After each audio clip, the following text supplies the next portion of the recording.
அன்பான பிள்ளைகளே, நாங்கள் இன்றைக்கு ஆள்கூட்டு கேத்திர கணிதத்தில வட்டம் என்ற பாடம் படிக்க போறோம். அப்போ உங்களுக்கு தெரியும், ஆள்கூட்டு கேத்திர கணிதம் தொடங்கினோடனே நாங்கள் முதல்ல ஒரு அடிப்படை பார்த்தோம், பேசிக்ஸ். அதுக்கு பிறகு நேர்கோடு என்ற பாடம் பார்த்தோம், ஸ்ட்ரெயிட் லைன்ஸ். அதை முடிச்சு கொண்டு இப்போ வாரம் வட்டம் என்றதுக்கு, ரைட்? நான் முதலே சொன்னான், பழைய சிலபஸில் நேர்கோடு, வட்டம், பரவளை, நீள்வட்டம் வந்து ஏராளமான சிலபஸ் இருந்தது. முந்தி நான் சொல்லுவது 2000க்கு முதல். இணைந்த கணிதமா மாத்தினதுக்கு பிறகு நேர்கோடும் வட்டமும் மட்டும்தான் இருக்கு. அப்ப நேர்கோடும் வட்டம் உங்களுக்கு அப்படி வச்சுருந்தா காணும். ஒரே கேள்வியில, செகண்ட் பார்ட் கேள்வியில ஒரே கேள்வியில வரும், ரைட்? நேர்கோடு வட்டம் ஒரு கேள்விக்குள்ள இருக்கு. நேர்கோடு பார்த்துட்டோம், வட்டத்தை பார்ப்போம். அடிப்படை கோட்பாடு, பேசிக் பிரின்சிபல். நிலைத்த புள்ளி ஒன்றிலிருந்து மாறா தூரத்தில் இயங்கும் புள்ளி ஒன்றின் ஒழுக்கு வட்டம் எனப்படும். எப்படி? நிலைத்த புள்ளி ஒன்று, இது ஒரு ஃபிக்ஸ்டான பாயிண்ட். இதுல இருந்து மாறா தூரம், இந்த ஆர் மாறாது, கன்ஸ்டன்டா இருக்கு. அப்ப இந்த ஆர் மாறாம இருக்கத்தக்கத இந்த புள்ளியை மையமா வச்சுக்கொண்டு இந்த ஆர் ஏரியில இப்படி சுத்தி கொண்டு வாரது. நிலைத்த புள்ளியை மையமாக கொண்டு குறிப்பிட்ட தூரத்தில், மாறா தூரத்தில் இயங்கும் புள்ளியின் ஒழுக்கு. நான் வட்ட இயக்கம் படிப்பிக்க உங்களுக்கு சொன்னால் செக்கு மாடுன்னு சொல்லி ஞாபகம் இருக்கு. நடுவில் ஒரு கோல் ஒன்று ஒன்று இருக்கும், ஒரு தடி மாதிரி ஒன்று இருக்கும், ஒரு கோல் மாதிரி ஒன்று. அதுல மாடொன்று கட்டியிருக்கும். அந்த மாடு அந்த செக்கு தடியை சுத்தி சுத்தி வந்து கொண்டே இருக்கு. அப்ப அந்த மாட்டின் பாதையை பார்த்தீங்கன்னா ஒரு வட்டம். மாடு இப்ப இதுதான் செக்கின மையம் என்றால் இதுல ஒரு தடியில கட்டி இருக்க மாடு, இதுக்கு இஞ்சாலையும் போகலாது, இஞ்சாலையும் போகலாது. இவ்வளவு தூரத்துல மாடு எப்பவும் இருக்கிறான். கயிறண்டா மாடு உள்ளுக்கு வரலாம், இது கயிறு இல்லை, தடி ஒன்று. இப்ப உள்ளுக்கும் வரையலாது, வெளியிலையும் வரையலாது. அவ்வளவு தூரத்திலே நின்று கொள்ளணும். அவ்வளவு தூரத்திலே நின்று இங்க முன்னுக்கு போகலாம், பின்னுக்கு வரலாம், முன்னுக்கு போகலாம், பின்னுக்கு வரலாம்டா. இந்த வட்டத்துல இப்படி இப்படி போய் கொண்டிருக்கும். இதுதான் வட்டத்துக்கான வரைவிலக்கணம். என்னது? நிலைத்த புள்ளி ஒன்றிலிருந்து மாறா தூரத்தில் இயங்கும் புள்ளி ஒன்றின் ஒழுக்கு வட்டம் எனப்படும்.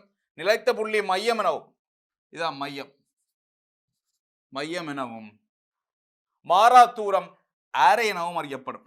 இந்த தூரம், இந்த தூரம் ஆரே எனப்படும். சி மையம், ஆர் ஆரே. வட்டத்தின் சமன்பாடை பா. அப்போ உங்களுக்கு தெரியும், நாங்கள் நேர்கோடு படித்தாங்க. நேர்கோட்டின் சமன்பாடு ஏஎக்ஸ் ஆக பிஒய் ஆக சி சமன் சைவர் என்ற வடிவத்தில் வரலாம். அதே மாதிரி வட்டத்தின் சமன்பாட்டுக்கும் ஒரு வடிவம் இருக்க போகுது. அப்ப என்ன மாதிரி வடிவங்கள்ல வட்டத்தின் சமன்பாடு வரலாம்ன்றதை பார்க்க போறோம். பாருங்க, இருபரிமாண செங்கோண கார்ட்டீசியன் ஆள்கூறுகளில் வட்டமுன்னின் சமன்பாட்டை காண்பதற்கு 3 வகைகள் உள்ளன. உங்களோட சிலபஸ்ல உங்களுக்கு வார கேள்வியில வச்சுக்கொண்டு 3 வகையான வட்டத்தின சமன்பாடு சம்பந்தமா பார்க்க போறோம், ரைட்? அதுக்காக யூனிவர்சலா உலகளாவில் இந்த 3 தான் இருக்குன்னு இல்லை. உங்களோட சிலபஸுக்கு ஒரு 3 வகையானது முக்கியமா இருக்கு. மையம் சைவர்க்கம சைவரம் ஆரை ஆரம் உடைய வட்டத்தின் சமன்பாடு எக்ஸ் வர்க்கம் சக y வர்க்கம் சமன் ஆர் வர்க்கம் ஆகும். அதாவது உற்பத்திய மையமாகவும் இங்கால ஆர் ஆரையமுடைய வட்டத்தின் சமன்பாடா. எங்க பார்ப்போம், இவர் என்ன நிறுவுறதை பாம். இங்க பாருங்க, திருப்பி இருக்கா கீறுவோம்.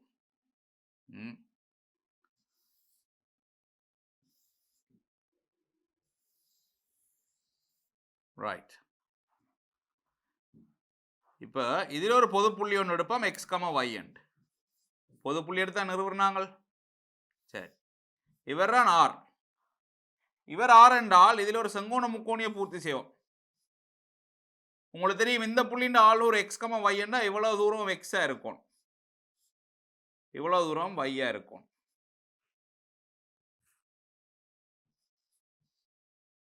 செங்கோண முக்கோணில பைதகரச பாவிச்சம் என்றால்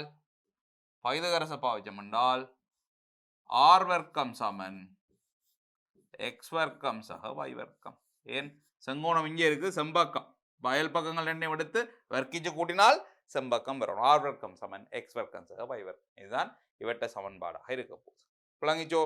அது சுகம். அடுத்தது,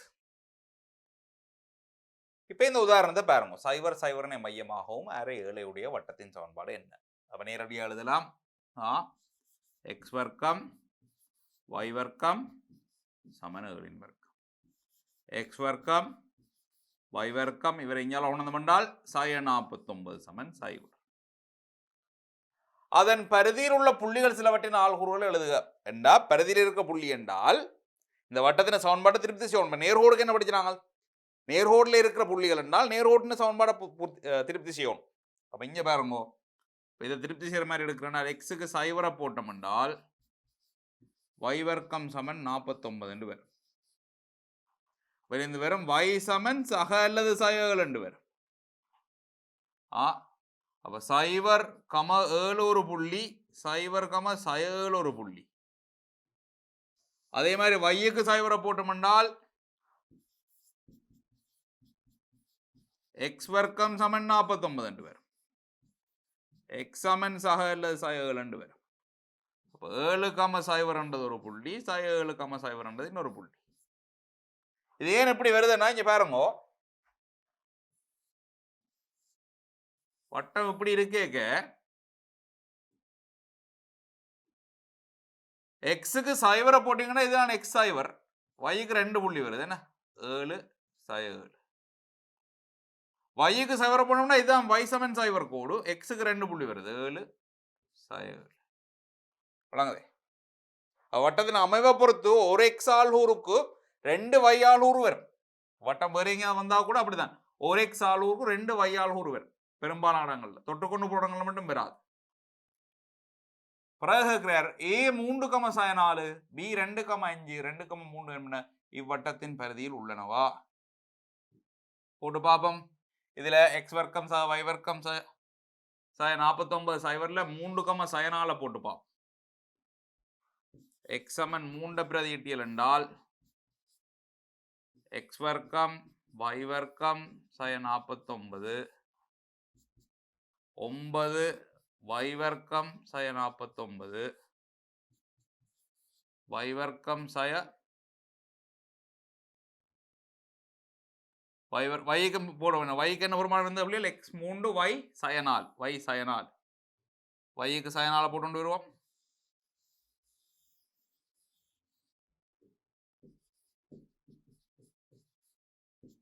மூன்று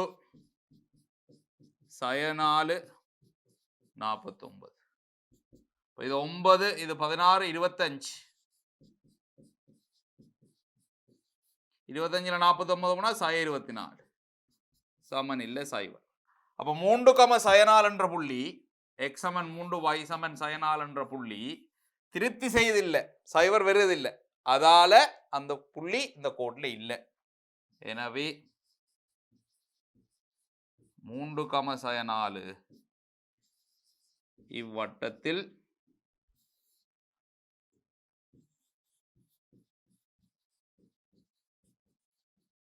இல்லை. ஏன்னா சைவர் வேற இல்லை, 3 சயனாலயம் போட எங்களுக்கு சைவர் வேற இல்லை. சைவர் வேற இல்லைன்னா வட்டத்தில் இல்லை. அடுத்தது 2,5 2,5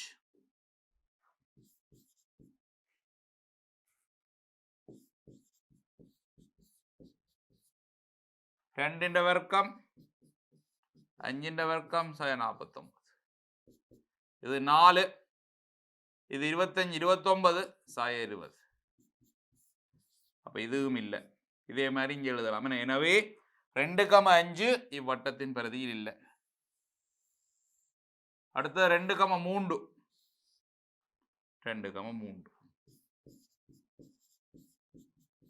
2 வர்க்கம் 3 வர்க்கம் சய 49 4 13 சய 36. அதுவும் பரிதியிலே. அப்ப சுகமான வேலை பரிதியில இருக்கோ இல்லையோன்னு பாக்குறேன்னு என்ன செய்யணும், சமன்பாட்டுல பிரதிட்டு பாக்குறது. சைவர்னு வந்தால் பரிதியில இருக்குது, இல்லாட்டி இல்லை. அடுத்தது புள்ளிகள் இப்ப இந்த புள்ளிகள் வட்டத்துக்கு உள்ள இருக்கோ வெளியில இருக்கோன்னு பாக்குறது. இப்ப பரிதியில இல்லைன்னு தானே. அப்ப பரிதியில இல்லை என்றால் ஒன்றில் வட்டத்துக்கு உள்ளே இருக்கணும் அல்லது வட்டத்துக்கு வெளியில இருக்கும். பரிதியில இல்லைன்னா இந்த கோட்ல இல்லை. அப்ப உள்ளுக்கு இருக்கலாம் அல்லது வெளியில இருக்கலாம். அப்ப உள்ளுக்கு இருக்குதோ வெளியில இருக்குதோன்னு என்னதை காண்றது பாருங்க. இப்ப இந்த புள்ளி இதுல இருந்து என்றால் மையத்திலிருந்து, மையம் என்ற உற்பத்தி தானே, மையத்திலிருந்து இந்த புள்ளிக்கு இருக்கிற தூரம் ஆரையை விட சின்னனா இருக்கணும். ஆரையை விட சின்னனா இருக்கும்னால் உள்ளுக்கு இருக்கும். ஆரையோட பெருசா இருக்கும்னா வழியில இருக்கு. அப்ப பார்த்துடும் பாருங்க. D1 D2 D3 வச்சுட்டு இவருக்கு D1 எடுப்போம். இவருக்கு D1 எடுத்தா அதாவது மையத்தில் இருந்தான தூரம் என்னண்டு வரும் வர்க்கமூலம் 3 வர்க்கம் 4 வர்க்கம் 5 வரும். இப்ப D1 சிறிது 6 6 7 இல்லோ 6 7 இல்ல சொன்னவர் 7ஓட சின்னனா இருக்கிறபடியால் எனவே இப்புள்ளி வட்டத்தின் உள்ளே உள்ளது. வட்டத்தின் உள்ளே உள்ளது. அடுத்ததாக பாருங்க 2 5 D2 കൊണ്ട് வைப்போம். 2 வர்க்கம் 5 வர்க்கம் 29. இதுவும் ஏழோட சின்ன. அப்ப இதுவும் உள்ளேதான் வட்டத்தின் உள்ளே. இவரை பாருங்க D3 2 வர்க்கம் 4 9 13. அதுவும் ஏழை விட சின்ன. அப்ப D3யும் ஆரையை விட சின்ன இருக்கபடியா அதுவும் உள்ளதான். அப்ப சுகமா ஒரு புள்ளி ஒரு வட்டத்துக்கு உள்ளே இருக்குதோ வட்டத்துக்கு பிரதியில இருக்குன்னு பாக்குறோம்னா நிறைய பிரதியிட்டு பாருங்க. பிரதியிடேக்கு சைவர் வரையில் என்றால் ஒன்றில் வட்டத்துக்கு உள்ளே இருக்கு அல்லது வெளியே இருக்கு. உள்ளே இருக்குதோ வெளியே இருக்குன்னு எப்படி பாக்குறதுனால் மையத்தில இருந்து அந்த புள்ளிக்கான தூரத்தை பாக்குறது. அது ஆரையை விட சின்ன இருந்தால் வட்டத்துக்கு உள்ள இல்லாட்டி வெளியே. இவரை பாரு 2வது வகை. நாங்கள் சொன்னாங்க 3 வகையான வட்டங்கள் சொல்லி இது 2வது வகை. 1வது வகை என்ன பார்த்தாங்க உற்பத்தியை மையமாகவும் ஆரே ஆருடைய வட்டம். இந்த ஒரு உற்பத்தி மையம் இல்லாமல் ஏகம B ஆரையா வச்சுக்கொண்டு மையமா வச்சுக்கொண்டு பார்க்க போறோம். ஏகம B மையமாகவும் ஆர் ஆரையுடைய வட்டத்தின் சமன்பாடு பாருங்கோ. வட்டத்தை கீறுவோம். இப்படி வட்டம் பெறப்போகுது. இதுல மையம் என்னவா இருக்க போகுது என்றால் A, B. ஆர் எவ்வளவு இருக்க போகுதுன்னா R. Aarey R. A, B மையமாகவும் ஆரே R உடைய வட்டத்தின் சமன்பாடு. அப்போ ஒரு பொது புள்ளி எடுப்போம் X, Y என்று. X, Y. செங்கோண முக்கோணியை திருப்தி செய்வோம்.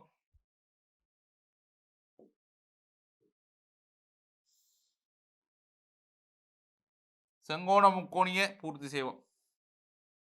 ரைட். சரி. அப்ப இப்ப அச்சுக்களை எங்க விட்டனால் அச்சுக்கள் வரும். இங்க ஒரு அச்சு வரும் y அச்சு. இங்கால வரப்போது x அச்சு. x அச்சு y அச்சு. அப்ப இதுல நான் பைதகரஸை பாவிக்கிறேன் என்றால் இந்த தூரம் எழுதலாம் பாருங்க. உங்களுக்கு தெரியணும் இவ்வளவும் x. இது 0 0 என்றால் 0ல இருந்து இவ்வளவும் x. இவ்வளவும் a. அப்ப இந்த தூரத்தை எழுதலாம் xi. அதே மாதிரி இந்த தூரத்தை எழுதலாம். இங்க பாருங்க இந்த சிவப்பு துண்டு முழுக்க y இவ்வளவும் b என்றால் y sin b. இப்ப பைதகரஸை பாவித்தீர்கள் என்றால் xi இந்த வர்க்கம் இந்த பக்கம் y sin b இந்த வர்க்கம் சமன் r வர்க்கம். xi y sin b வர்க்கம் வர்க்கம் xi இந்த வர்க்கம் y sin b இந்த வர்க்கம் கூட்டினால் r வர்க்கம் என்று வரும். விளங்குதானே? அப்ப இந்த ஆரையை சமப்படுத்தின சமன்பாடு இதுன்ற ஒரு ஸ்பெஷல் கேஸ் தான் நாங்க முதல் பார்த்தது. என்ன ஸ்பெஷல் கேஸ்? மையம் 0 0 போச்சு. அப்ப ஏக்கும் பிக்கும் 0 அடிச்சு விட்டோம். ஏக்கும் பிக்கும் 0 அடிச்சு விட்டோம். விளங்குதோ? அடுத்தது ரைட். அப்ப இந்த உதாரணத்தை பாருங்க. 2,3 மையமாகவும் 7 அலகு ஆரையும் உடைய வட்டத்தின் சமன்பாட்டை காண்க. இப்ப நாங்க நேரடியாக எழுதலாம். இப்ப வட்டத்தில் எப்படித்தானே உள்ளியல்? இப்ப நாங்கள் வட்டம் எப்படி என்றால் ரைட் இதுதான் நாங்கள் 2,3 2,3. அப்ப இந்த ஆரை எடுப்போம் எவ்வளோன்னு சொல்லியிருக்காரு யாரு 7.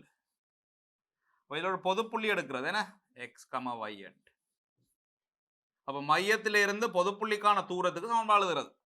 உங்களுக்கு தெரியும் நேர்கோட்டில் படிச்சா 2 புள்ளிகள் கிடப்பட்ட தூரம், அதான் அந்த எக்ஸ் அச்சிலையும் y அச்சிலையும் எடுத்து எழுதுறது. நேரடியாக எழுதலாம். 2 புள்ளிகள் கிடப்பட்ட தூரம் என்றால் x ஆல் உருண்ட வித்தியாசத்தின் வர்க்கம் y ஆல் உருண்டைக்குள்ள சய 3 சக 3 ஆகணும் வர்க்கம் 7 வர்க்கம் விளங்கிச்சதோ? சரி, விதி எடுக்கலாம். x வர்க்கம் சய 4x சக 4, y வர்க்கம் 6y சக 9 49, x வர்க்கம் y வர்க்கம் சய 4x சக 6y சய 40 சமன் 0. சரிதானே? சமன்பாடுன்னா பொது எப்படி ஒரு வடிவத்தில் எழுதுறாங்க. பொது வடிவத்துக்கு நான் வருவன். ரைட். இப்போ இதில் சில புள்ளிகள் என்றால் எழுதலாம். பாருங்க, இதிலே இருந்து எழுதுற சுவம் x சய 2 வர்க்கம் y சக 3 வர்க்கம் சமன் 7 வர்க்கம். எக்ஸுக்கு 0 என்றால் எக்ஸுக்கு 0 போடணும். எக்ஸுக்கு 2 போட்டு வச்சுவோம். என்ன எக்ஸ் சமன் 2 பிரதியிட்டியல் என்றால் இது 0 போயிடும். y சக 3 வர்க்கம் சமன் 7 வர்க்கம்.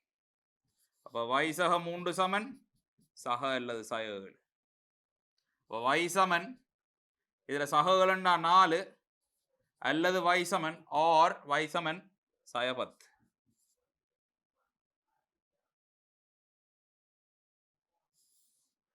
அப்போ எங்களுக்கு இதில் 2 ஆல் ஊர் வருது. 2,4 2, சய 10. அதே மாதிரி yக்கு சய 3 பிரதியிட்டோம்னா இன்னும் 2 புள்ளி எடுக்கலாம்.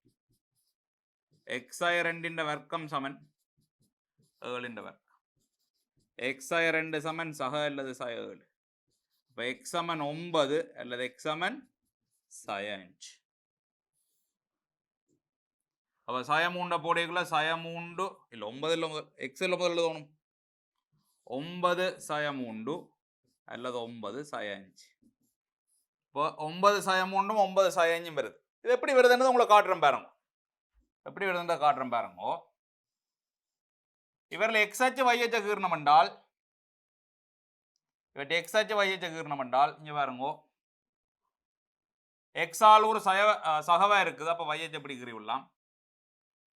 y ஆல் ஒரு சயவா இருக்கபடியால் y அச்சு மேலே வரணும். இப்படி எங்கேயாவது வரணும். என்ன ரைட். இதுதான் எங்கட x அச்சு y அச்சு. பாருங்க 2, சய 3 தெரியும். 2 சய 3. சரி, இப்போ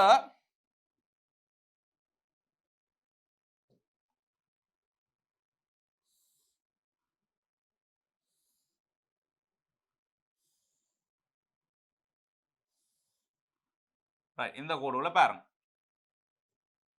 ஷுவரா எங்களுக்கு தெரியும் இவட்டை ஆளூர் வந்து 2 கமாண்டு வரும். இவட்டை ஆளூரும் 2 கமாண்டு வரும். அது 2 தான் ஏற்கனவே கண்டு இருக்கோங்க. 2, 4 2 சய 10. ரைட். 2, 4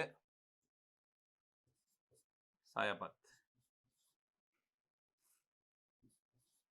சரி, பாருங்க 6 7 இல்லோ. இப்போ சய 3ல் இன்னும் 7 வந்து சய 10. சய 3லேருந்து மேல் 7 போனால் 4. இந்த ஆளூர் எழுதலாம். y ஆளூர் சய 3 வரணும். 2ஓட 7 கழிக்கக்குள்ள சய 5 சய 3. பாருங்க சரியா வருது. சய 5 சய 3 எங்கேயோ புலவிட்டோம். எங்கே புலவிட்டாங்கள்? எக்ஸுக்கு சய 5 yக்கு சய 3 எல்லாம் வரணும். இதில் எழுதினது போல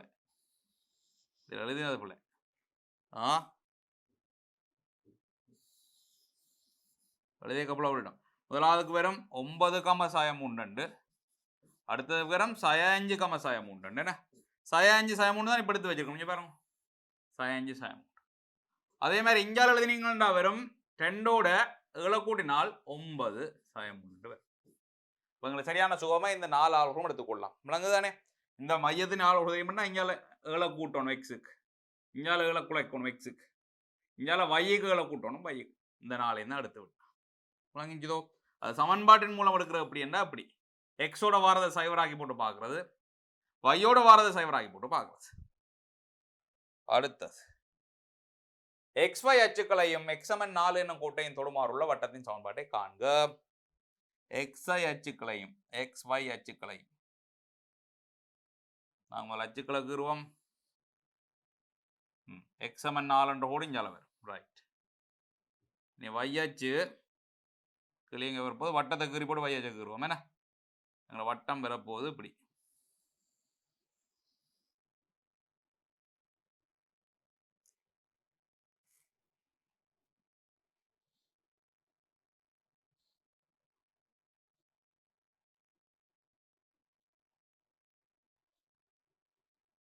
ரைட். இப்படி ரெண்டு கோட்டையும் தொட்டு கொண்டு போதாம். அதே நேரம்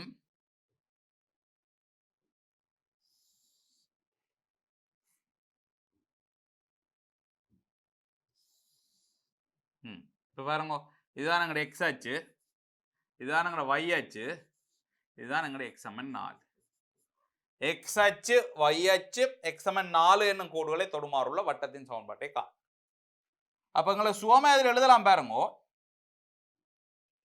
இவர் வரணும் இங்க பாருங்க, இது 4 என்றால் இதில் ஒரு கோட்டை கீறணும்டா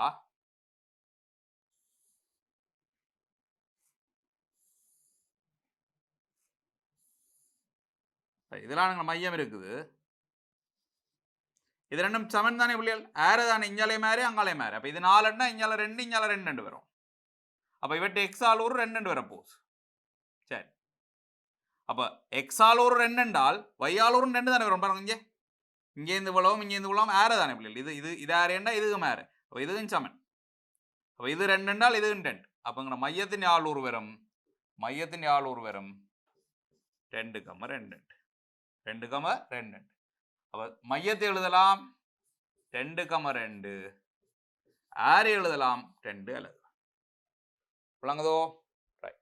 அப்போ நீ வட்டத்தின் சமன்பாடு சிம்பிள் எழுதி விடலாம். x2 வர்க்கம் y2 வர்க்கம் ஆறு வர்க்கம். x வர்க்கம் 4x சக 4, y வர்க்கம் 4y சக 4 சமன் 4. x வர்க்கம் y வர்க்கம் 4x 4y சக 4 சமன் 0. சக 4 சமன் 0. விளங்கிச்சோ? இதில் பாருங்க, அந்த முதல் கணக்கில் இதில் எங்களுக்கு x வர்க்கம் சக 4x சக 4 வந்தது இல்லை. இந்த 4 அங்கே கழிக்காம விட்டுட்டோம்.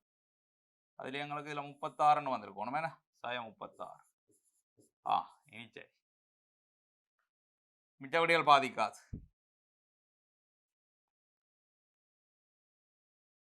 அடுத்தது A1,3 B சய 1,2 C 5,2 என்பது முக்கோணி ABC உச்சிகளாகும். BC நடுப்புள்ளியில் மையம் உள்ளது. BC நடுப்புள்ளி என்னென்றால் அந்த நடுப்புள்ளி எழுதலாம். B ന്റെ ஆளூர் C ന്റെ ஆளூர் கூட்டி 2 ஆள் இருக்கிறது தானே. சய 1 சக 5/2 2 சய 2/2 இது வருது 2,02 வருது. அப்போ இவரை மையமாகவும் ஏயின் ஊடாக செல்வதுமான வட்டத்தை பற்றி தான் கேட்கணும். எங்க இருக்கா பாப்போம்.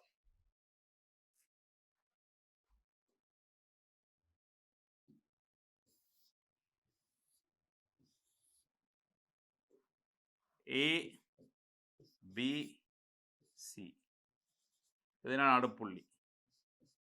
ABC ஆளுறவங்களை தெரியும். 1 3 சய 1 2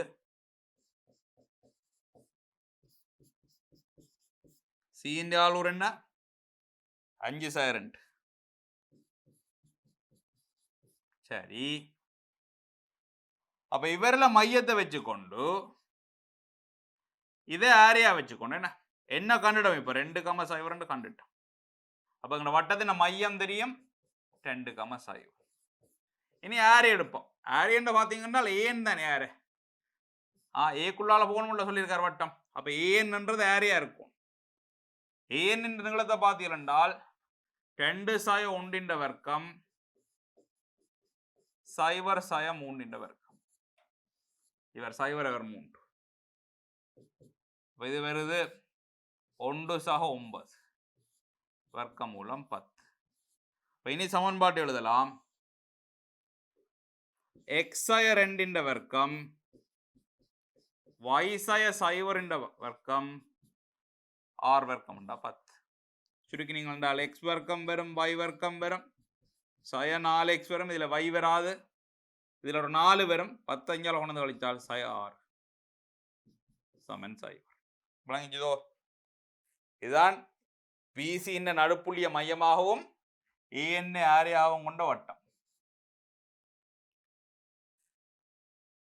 ஏயில் மையம் உள்ளதும் BC நடுப்புள்ளி ஊடாக செல்வதுமான வட்டத்தின் சமன்பாட்டை காணும். ஏயில மையம் 1,3 தான் மையம். இரண்டாவது பகுதிக்கு மையம் வருது 1,3. ஆறு அதே ஆறு தான். என்னென்று விளங்குது? ஏயில மையம் இருக்கணுமா, இந்த புள்ளிகளால போகணுமா? ஏயில மையம் இந்த புள்ளிகளால போகணும் என்றால் ஆறு அதே அளவு தானே, மையம் மாறிட்டு. இப்ப சமன்பாட்டை பாருங்க. x-சய 1 வர்க்கம் y-சய 3 வர்க்கம் சமன் r வர்க்கம். x வர்க்கம் y வர்க்கம் 10x 6y இதில் 1 இதில் 9 10 இல்லாம போனா சமன் 0. 10 இல்லையா, இதில் 1 அதில் 9 10, அங்கே 10 இல்லாம போயிடும். ரைட்? x-சய 1 வர்க்கம் y-சய 3 வர்க்கம் சமன் 10.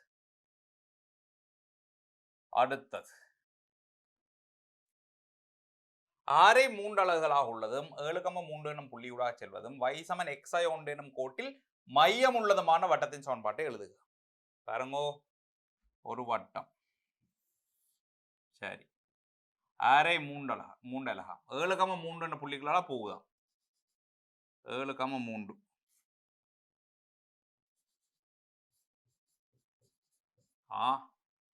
இனி சொல்றார் மையம் y சமன் x-சய 1 இருக்குதான். மையம் y சமன் x-சய 1 இருக்குதான்.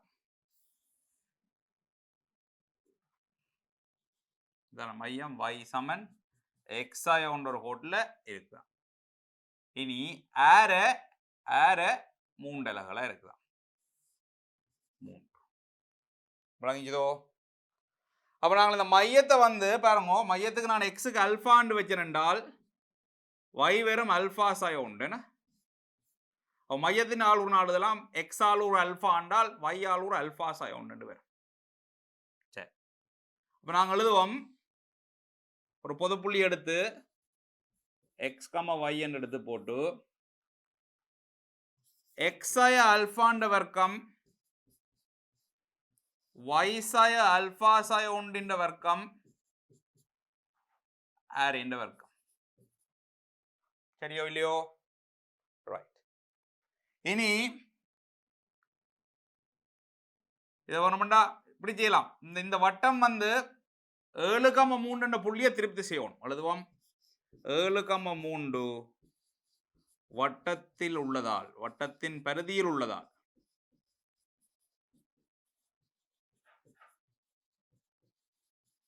என்ன செய்யணும்?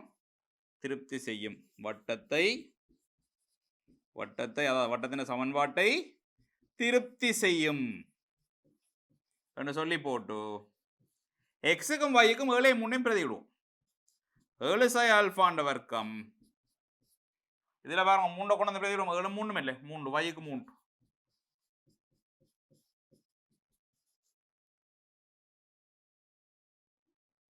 திருக்குங்கோ. 7 வர்க்கம் சய 14 அல்பா சக அல்பா வர்க்கம். இங்க 3 4 இல்லோ, 16 சய 8 அல்பா சக அல்பா வர்க்கம் சமன் 9. 2 அல்பா வர்க்கம் சய 22 அல்பா, இதுல 49 16 65, 65 9 போனால் 56. அல்பா வர்க்கம் 28 சக 56 என்ன சக 56. அல்பா சய 7 அல்பா சய 4 0. அல்ஃபா சய 7 சமன் சைவர் அல்லது அல்ஃபா சய 4 சமன் சைவர். அல்ஃபா சமன் 7 அல்லது அல்ஃபா சமன் 4. விளங்கிச்சோ? அப்ப இந்த மையத்துக்கு 2 ஆள் ஊர் வருது. மையம் நாங்கள் எடுத்துனாங்க அல்ஃபா அல்ஃபா சாய உண்டല്ലോ 7 6 வரலாம் அல்லது 4 3 வரலாம். விளங்குதானே? அல்ஃபா அல்ஃபா சாய ஒன்றொன்றா டபுள் செக் பண்ணுங்க. எங்களுக்கு இன்னொரு 7,3 புள்ளி தந்திருந்தவர். 7,3 பாருங்க தூரம் 7,3 பாக்கிக்க இது வந்து எக்ஸ் சமன் 7 கோட்டில் இருக்க போது 6 3 மண்டா வித்தியாசம் 3 வருது. சரி, எல்லாட்டையும் 7,3 நீங்க பார்த்தால் இது y சமன் 3 கோட்டில் இருக்க போது அப்ப 4க்கு 7க்கு விடப்பட்ட தூரம் 3. சரி, அப்ப ரெண்டத்தையும் 3 வருது. எங்களை சும்மா டபுள் செக் பண்ணி பார்க்கறது விட சரி ஒன்று பார்க்கறது. ரைட். அப்ப மையத்தின் ஆள் என்னதை கேட்டவர்? மையத்தின் ஆள் கேட்டவரோ வட்டத்தின சமன்பாடு கேட்டவரோ? வட்டத்தின சமன்பாடு. அப்ப நாங்கள் இங்க போய் இதுல 7 சாய அல்பா 3 சாய 4 வர்க்கம் சமன் 9. எக்ஸ் சாய அல்பா வர்க்கம் எக்ஸ் சாய அல்பா வர்க்கம் y சாய அல்பா சாய 1 வர்க்கம். எக்ஸ் சாய அல்பா வர்க்கம் அல்பா 7 y சாய அல்பா சாய 1 வர்க்கம் அப்ப 6 சமன் 9. இது ஒரு சமன்பாடு, ஒரு கேஸ். எக்ஸ் வர்க்கம் y வர்க்கம் 14x 12y இதுல 49 36 70 85 9 போனால் 76. இது ஒரு சமன்பாடு. ரெண்டாவது சமன்பாடு அல்பாக்கு 4 போடுங்க. எக்ஸ் சாய 4 y சாய அல்பா சாய 1 3 ஆறு 3 வர்க்கம். எக்ஸ் வர்க்கம் y வர்க்கம் 8x 6y 16 9 25 16. விஷயம் முடிஞ்சு. அடுத்த கேள்வியை பாருங்க. அடுத்தது வட்டம் ஒன்றின் மையத்தையும் ஆரையும் காணுது. அப்ப உங்களுக்கு தெரியும் எங்களுக்கு எக்ஸ் சாய a ന്റെ வர்க்கம் y சாய b ന്റെ வர்க்கம் சமன் r வர்க்கம் என்ற வடிவத்துக்கு ஒழுங்கமைச்சிட்டோம் என்றால் மையம் வெறும் a, b என்று ஆர வெறும் r என்று. இதான விளையாட்டு. அப்ப இதுல ஒண்ணு முதலாவது பாருங்க.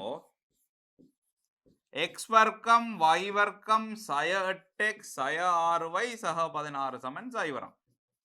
இது ஒழுங்கமைங்க பாப்போம். அந்த வடிவத்துக்கு எக்ஸ் வர்க்கம் 8x இருக்கிறபடியா எக்ஸ் சய 4 வர்க்கம் கொண்டு வரும். y வர்க்கம் 6y இருக்கிறபடியா y சய 3 வர்க்கம் கொண்டு வரும். எக்ஸ் வர்க்கம் சரி 8x சரி y வர்க்கம் சரி 6y சரி. இலக்கத்தை பாப்போம். இதுல 16 இதுல 9 25 வந்துட்டுது. இதுல 16 இருக்கிறபடியால் சய 9 சைவர். எக்ஸ் சய 4 வர்க்கம் y சய 3 வர்க்கம் சமன் 3 வர்க்கம்.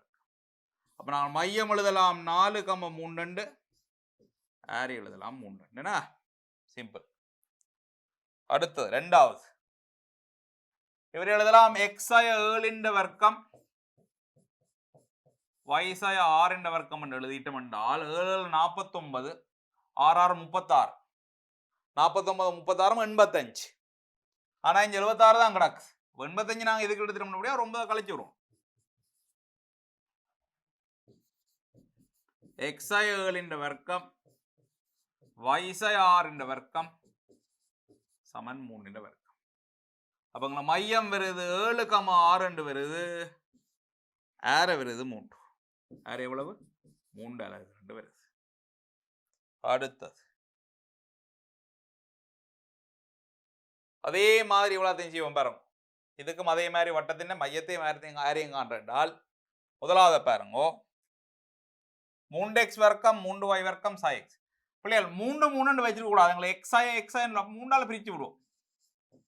எக்ஸ் வர்க்கம் y வர்க்கம் சாய 1/3x சாய 2/3y சாய 1/3 சமன் சைவர்.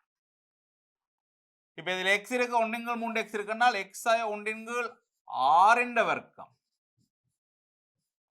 y சாய 1/3 வர்க்கம் என்ன 1/6 போட்டாதான் அதுல 1/3x வரும். ஒண்ணுங்கள் மூண்டா போட்டா தான் ரெண்டுங்கள் மூண்டு வாய் வரும். இனி பாருங்க இதில் என்னது எடுத்துட்டோம்னு இருக்கப்பா இவர் எழுதி போட்டு ஏற்கனவே மூன்றில் ஒன்று இருந்தது. இப்போ இவற்ற வர்க்கத்தை கழிக்கணும், இவற்ற வர்க்கத்தையும் கழிக்கணும். அப்ப எக்ஸாய ஆறில் ஒன்றின் வர்க்கம் வயசாய மூன்றில் ஒன்றின் வர்க்கம் அங்கால 36 எடுத்தீங்கன்னா இல்ல 12 13 13 நாளும் 17 வரப்போது என்ன பாருங்க சரியா உண்டு.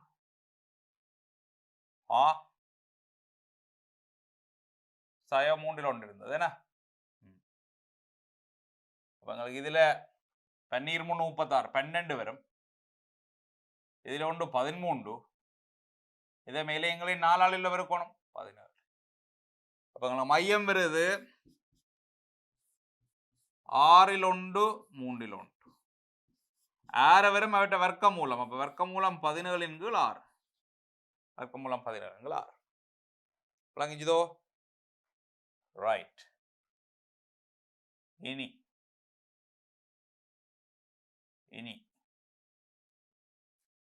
இரண்டாவது எக்ஸ் சக மூன்றின் வர்க்கம் வயசாய ஒன்றின் வர்க்கம் 9 10 கழிச்சால் 12 சய 12 போட்டாதான் இந்த 9 ஒன்றும் கழிவிட்டு சய 2 வரும். அப்ப எக்ஸ் சக மூன்றின் வர்க்கம் வயசாய ஒன்றின் வர்க்கம் வர்க்கம் மூலம் 12 என்றால் 2 வர்க்கம் மூலம் 3 வர்க்கம் ஒன்று போட்டு விடலாம் என்ன. மையம் சி சென்டர்ன்றதுக்காண்டி மையம் ஒன்று போடுறது அரை 2 வர்க்கம் மூலம் 3 அரை 2 வர்க்கம் மூலம். சரியான பேசிக்ஸ் பிள்ளைகள் இந்த அடிப்படையில் சரியா எடுத்தோன்னு போனோம்னா அங்கால சுவம் அடிப்படையில் தள்ளாடுறதெல்லாம் பில்டிங் கவுண்ட் விழுறது ஃபவுண்டேஷன் ஸ்ட்ராங்கா இருக்கும். அதுக்காக ஃபவுண்டேஷனை மட்டும் போட்டுட்டு இருக்கீங்களா அது வீட்டுக்குள்ள ஃபவுண்டேஷனை ஸ்ட்ராங்கா போட்டுட்டு அங்கால கட்டி எழுப்போம். 4 1 5 வந்துட்டுனா இங்கே 7 போடுவோம்.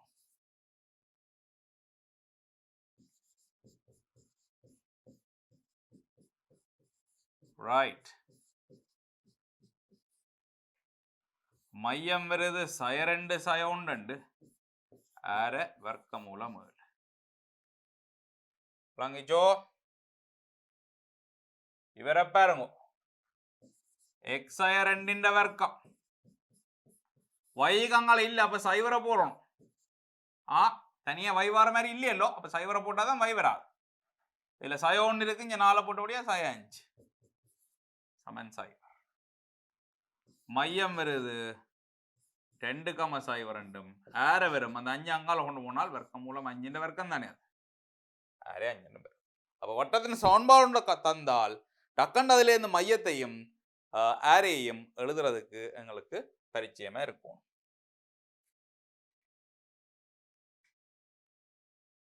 விட்டம் ஒன்றின் அந்தங்கள் x1 x2 y1 y2 ஆக ரைட். விட்டம் ஒன்றின் அந்தங்கள் x1 y1 x2 y2 ஆக உள்ள வட்டத்தின் சமன்பாடு xi x1 xi x2 ysi y1 ysi y2 சமன் சைவர் ஆகும். நிறுவல கவனிங்க என்ன நிறுவன காட்டு. முதல் தியரியை விளங்கிக்கொள்ளுங்க. இந்த இதொரு விட்டம் என்ன நாங்கள் வைப்போம் p1 p2 p பார். p பாரை இப்போதை கொடுங்க p1 p2 கருதுங்க. p1 p2 தான் விட்டம். விட்டத்தின் ஒரு புள்ளி x1 y1 மற்ற புள்ளி x2 y2. இப்ப நான் மூன்றாவது புள்ளி ஒன்று எடுக்கிறேன் p பார் x பார் y பார் மூன்றாவது புள்ளி ஒன்று எடுக்கிறேன். சின்ன வயசுல படிச்சீங்களோ அரைவட்ட கோணம் செங்கோணம் என்ன அரைவட்ட கோணம் செங்கோணம் என்றாது. அரைவட்ட கோணம் செங்கோணம் என்றால் இந்த கவனிங்கோ நாங்க இப்படி ஒரு விட்டத்தை எடுப்போம். இதுல இந்த விட்டம் இதுல எப்படி ஆக்குற கோணத்தைப்பா பாருங்க இதுதான் விட்டம். அந்த விட்டம் பரிதியில ஆக்குற கோணம் எல்லாம் செங்கோணமா இருக்கும். விட்டம் பரிதியில ஆக்குற கோணம் எல்லாம் செங்கோணமா இருக்கும். இந்த இன்னொன்று பாம் எப்படி அதுவும் செங்கோணம். இந்த இன்னொன்று பாருங்க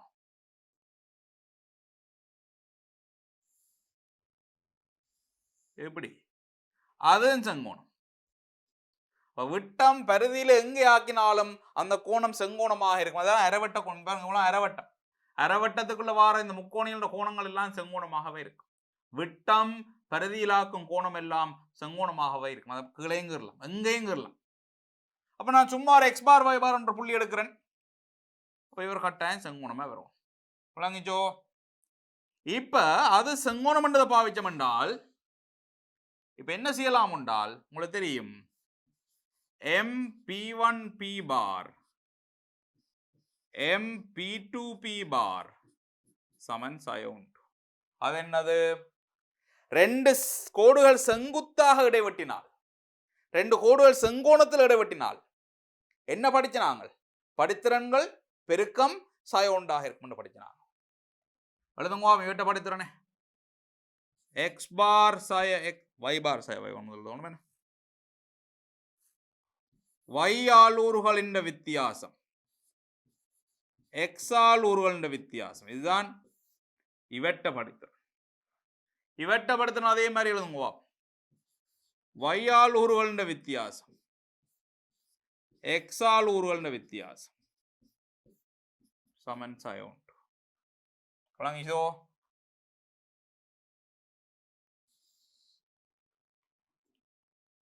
இப்போ y பார் சய y1 வச்சுக்கொண்டு y பார் சய y2வையும் வச்சுக்கொண்டு கீழே இருக்கிற எல்லாரையும் அங்கால பெருக்கினால் ஒரு சய இருக்குது, x பார் சய x1 x பார் சய x2. இங்கால கொண்டு வாங்க, அது சகவாகும். x பார் சய x1 x பார் சய x2 y பார் சய y1 y பார் சய y2 சமன் சைவர். அப்ப இங்க எக்ஸ் பார் ஒய் பார்ன்றது ஒரு பொது புள்ளி எடுத்துனாங்க. அது அந்த வட்டத்தில் எங்கேயும் வரலாம், மாறிக்கொண்டிருக்கலாம். அப்ப நாங்கள் எழுதுவோம் எக்ஸ் பார் ஒய் பார் மாறும் பொழுது பி பார் ஒய் பார் என்ற பி பார் என்ற புள்ளிகள் மாறக்கூடிய புள்ளி, மாறும் பொழுது எக்ஸ் பாருக்கு பதிலாக எக்ஸ போடுவோம், எக்ஸ் பாருக்கு பதிலாக எக்ஸ போடுவோம். ரைட், சமன் சைவர். விளங்கிச்சதோ? புள்ளி மாறிக்கொண்டிருக்கக்குள்ள வட்டத்தின் ஒழுக்கு இப்படியாக வரப்போகுது. ரைட், அடுத்தது உதாரணம்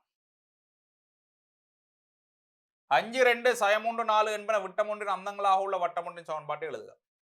எக்ஸ் சய x1 எக்ஸ் சய x2 y சய y1 y சய y2 சமன் சைவர். சுருக்கி விடுங்க பாப்போம். இதில் ஒரு x வர்க்கம் வரும், அதில் ஒரு y வர்க்கம் வரும்.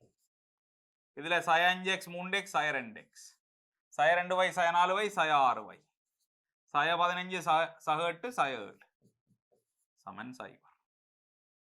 அடுத்தது பயிற்சி 3.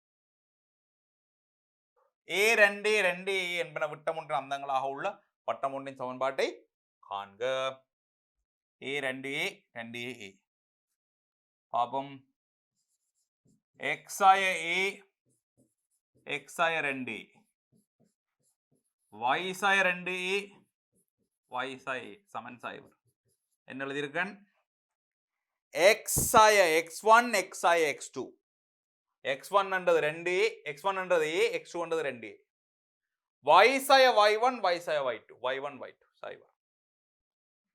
x வர்க்கம் y வர்க்கம் இதுல வரும் புள்ளிகள் x பாத்தீங்கன்னா ஒரு x 2x 3x y பாருங்க 3ay a வர்க்கத்தை பாருங்க சக 2a வர்க்கம் அல்ல சக 2a வர்க்கம் 4a வர்க்கம் சமன். அடுத்தது 1 3 2 5 என்பன விட்டம் ஒன்றின் அந்தங்களாக உள்ள வட்டம் ஒன்றின் சமன்பாட்டை காண்க. அதே வேலை என்னண்டு x சய 1 x சய 2 y சய 3 y சய 5 சமன் சைவர். x வர்க்கம் சக y வர்க்கம் இதுல சய 3x இதுல சய 8y இங்க 2 இங்க 15 17. அடுத்தது x சய 3a x சக 3a y கழிக்க சக y சய சமன் சைவர்.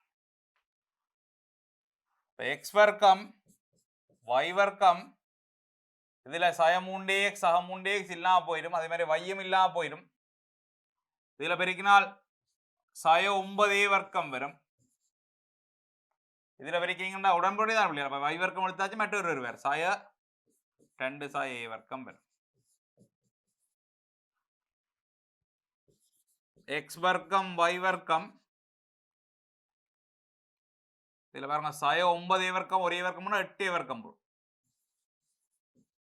சய 2 சமன் சைவர். அவையில் இந்த எக்ஸும் வையும் வராபடியே உங்களுக்கு உலங்கணும். இது எக்ஸ் சய சைவர் 2 வர்க்கம் y சய சைவர் 2 வர்க்கம் தான் நான் ஒழுங்கமைக்க இருக்க போகுது. மொத்தம் அது என்ன மையம் சைவர் சைவரா இருக்க போகுது. பாருங்க எக்ஸ் எக்ஸ் எக்ஸ் உறுப்பு இல்லை y உறுப்பு இல்லை. எக்ஸ் வர்க்கம் y வர்க்கம் மட்டும்தான் இருக்கு. இப்போ இது மையத்தை நீங்கள் காண்றதுக்கு இங்கே வளமையாக என்ன செய்யறாங்க? எக்ஸ் சய a இந்த வர்க்கம் y சய b இந்த வர்க்கம் என்று ஆக்குறாங்க. அப்படி ஆக்கைக்குள்ள ஏக்கும் பிக்கும் சைவரெல்லாம் பெறும் எழுதிப்பார். வட்டமொன்றின் சமன்பாட்டின் பொது வடிவம் பாருங்க. இவ்வளவு நேரமும் நான் உங்களுக்கு வித்தியாசமா வட்டமொன்றின சமன்பாடு காண்றதை பற்றி படிச்சினாங்க. எப்படி முதல் படிச்சினாங்க உற்பத்திய மையமாகவும் ஆர் ஆரையும் உள்ள வட்டம் ஒன்று பார்த்தினாங்க. அப்புறம் ஏ கம பி என்ற ஒரு புள்ளி, அதாவது உற்பத்தி அல்லாத வேறொரு புள்ளிய மையமாகவும் ஆர் ஆரை உள்ள வட்டம் பார்த்தினாங்க. அப்புறம் விட்டம் ஒன்றின் 2 அந்தங்களும் தெரிஞ்சால், அதாவது விட்டம் பெருதிய வெற்று அந்த 2 புள்ளியும் தெரிஞ்சால் அந்த வட்டத்தின சமன்பாடு ஆரையும் தெரிஞ்சிருக்கும். ஆரை தெரிய தேவையில்லை. விட்டம் ஒன்று 2 புள்ளியும் தெரிஞ்சால் நாங்கள் வட்டத்தின சமன்பாடு எழுதலாம். இப்ப வாரம் இவ்வளத்தையும் வச்சுக்கொண்டு வட்டத்தின் சமன்பாட்டின் பொது வடிவம் என்னென்று பெறும்ன்றதை பாருங்க. நாங்கள் எழுதினாங்கள் x சய a இந்த வர்க்கம் y சய b இந்த வர்க்கம் சமன் r வர்க்கம் என்று முதல் எழுதினாங்கள். a கம b என்ற புள்ளியை மையமாகவும் ஆரை ஆரையாகவும் கொண்ட வட்டம் அப்படி எழுதினாங்கள். இதை விரிச்சு எழுதிக்க உங்களுக்கு என்னென்னு வந்தது? இதில் ஒரு x வர்க்கம் அதில் ஒரு y வர்க்கம் 2ax 2by a வர்க்கம் b வர்க்கம் சய r வர்க்கம் சமன் சய 2 வருது. இதைத்தான் நாங்கள் இப்ப எழுத போறோம். x வர்க்கம் y வர்க்கம் இதை பாருங்க சக 2gx என்று எழுதுறோம். சக 2fy என்று எழுதுறோம். இவ்வளவுத்துக்கும் சேர்த்து c என்று கொடுக்குறோம். இதுதான் வட்டத்தின் பொது வடிவ சமன்பாடாக எழுதப்படும். x வர்க்கம் சக y வர்க்கம் சக 2gx சக 2fy சக c சமன் சைவர். நேரோட்டின பொது வடிவம் என்ன?